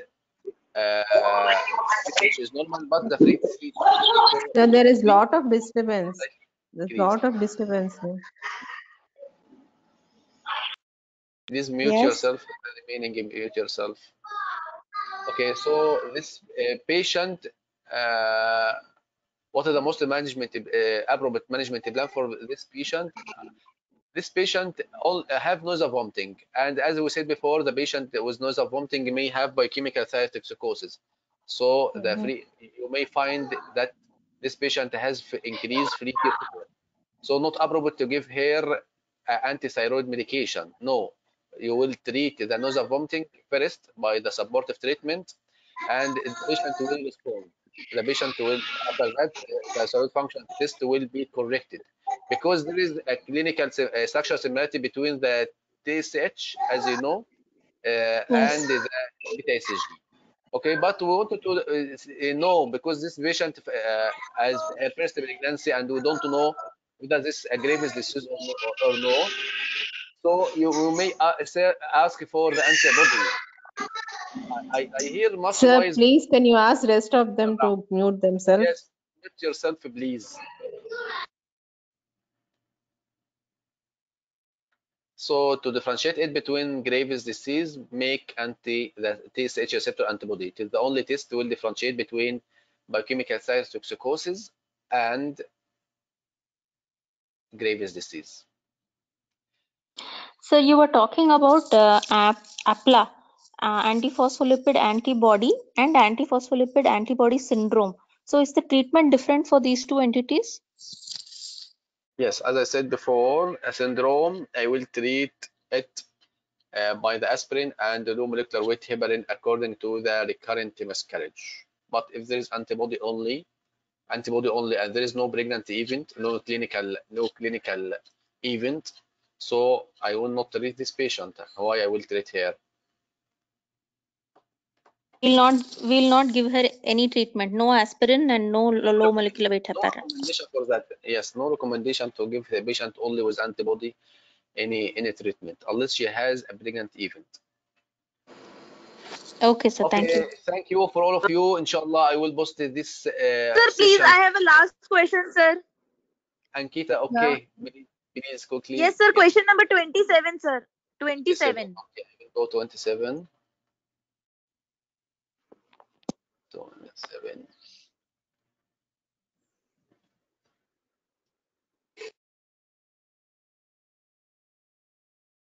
27. Yes. Yes, sir. Sir, in this case, the CRL is 9 mm and the fetal cardiac activity is not there, and it is confirmed by a second sonographer. So, sir, why we have to repeat it after 7 days? We can ask her for expected or medical management for termination of pregnancy. It's a miscarriage. Yes, I know. I understand your question, Anika, and I appreciate this question. But according to the NICE guideline, it is clear, and all of us may be confused for that, and it means this point. Okay, take care, because I think it came before in the RCBI, the second part of the Irish membership. Take care of that point. Even if you seek second opinion, you have to do another scan. Take care. And or mean that you have to do a second scan after 7 days, even if you seek second opinion. So this is clear from the NICE. Thank you. Okay. Okay, sir. Thank you, sir. Okay. Thank you so much, sir. It was a nice session. I have got a question, yes, please, and sir. I hope that this session will help you in your preparation for your. Okay, you have time now till the exam. Please do your best. Try to make all your life green top guideline and the NICE guideline. All your life will be guideline. Try to practice the guideline in your work. Revise the guideline with your colleague. Solve the question. Apply the guideline during your job, during your work. Okay, if you apply the guideline, you will not forget it anymore. Okay, because this information may miss because we not apply in our work. So make your life. There is a very good record of Dr. Ghada and other colleagues. Make a record for the guidelines, the green top guideline and the NICE guideline. Please keep hearing this record. Okay, while you are in the work, in your car, in your home, I keep listening to this record. Really, it helped me very much. So if you don't have time to study and your work, put it in your ear and try to listen to this record. It will help you so much. Thank you, all of you. I will post this session on the group, and I also will post the PDF to be a source for the study. Sir, can I please take a look at an answer to question number 38, please? Question number? Question number 38's answer, sir. I would like to just take a look. 38? Yes, sir. Answer to the question number 38. 38. Okay, inshallah, it will be the last one. 38. What proportion of the woman with hyperemesis delirium? Okay, it will be 66 according to the guideline. 2/3 of the patient of hyperemesis will have abnormal thyroid function test. Thank you, all of you. I will post this session, inshallah, on the group. I will see you, inshallah, in another session. Thank you very much, sir. It was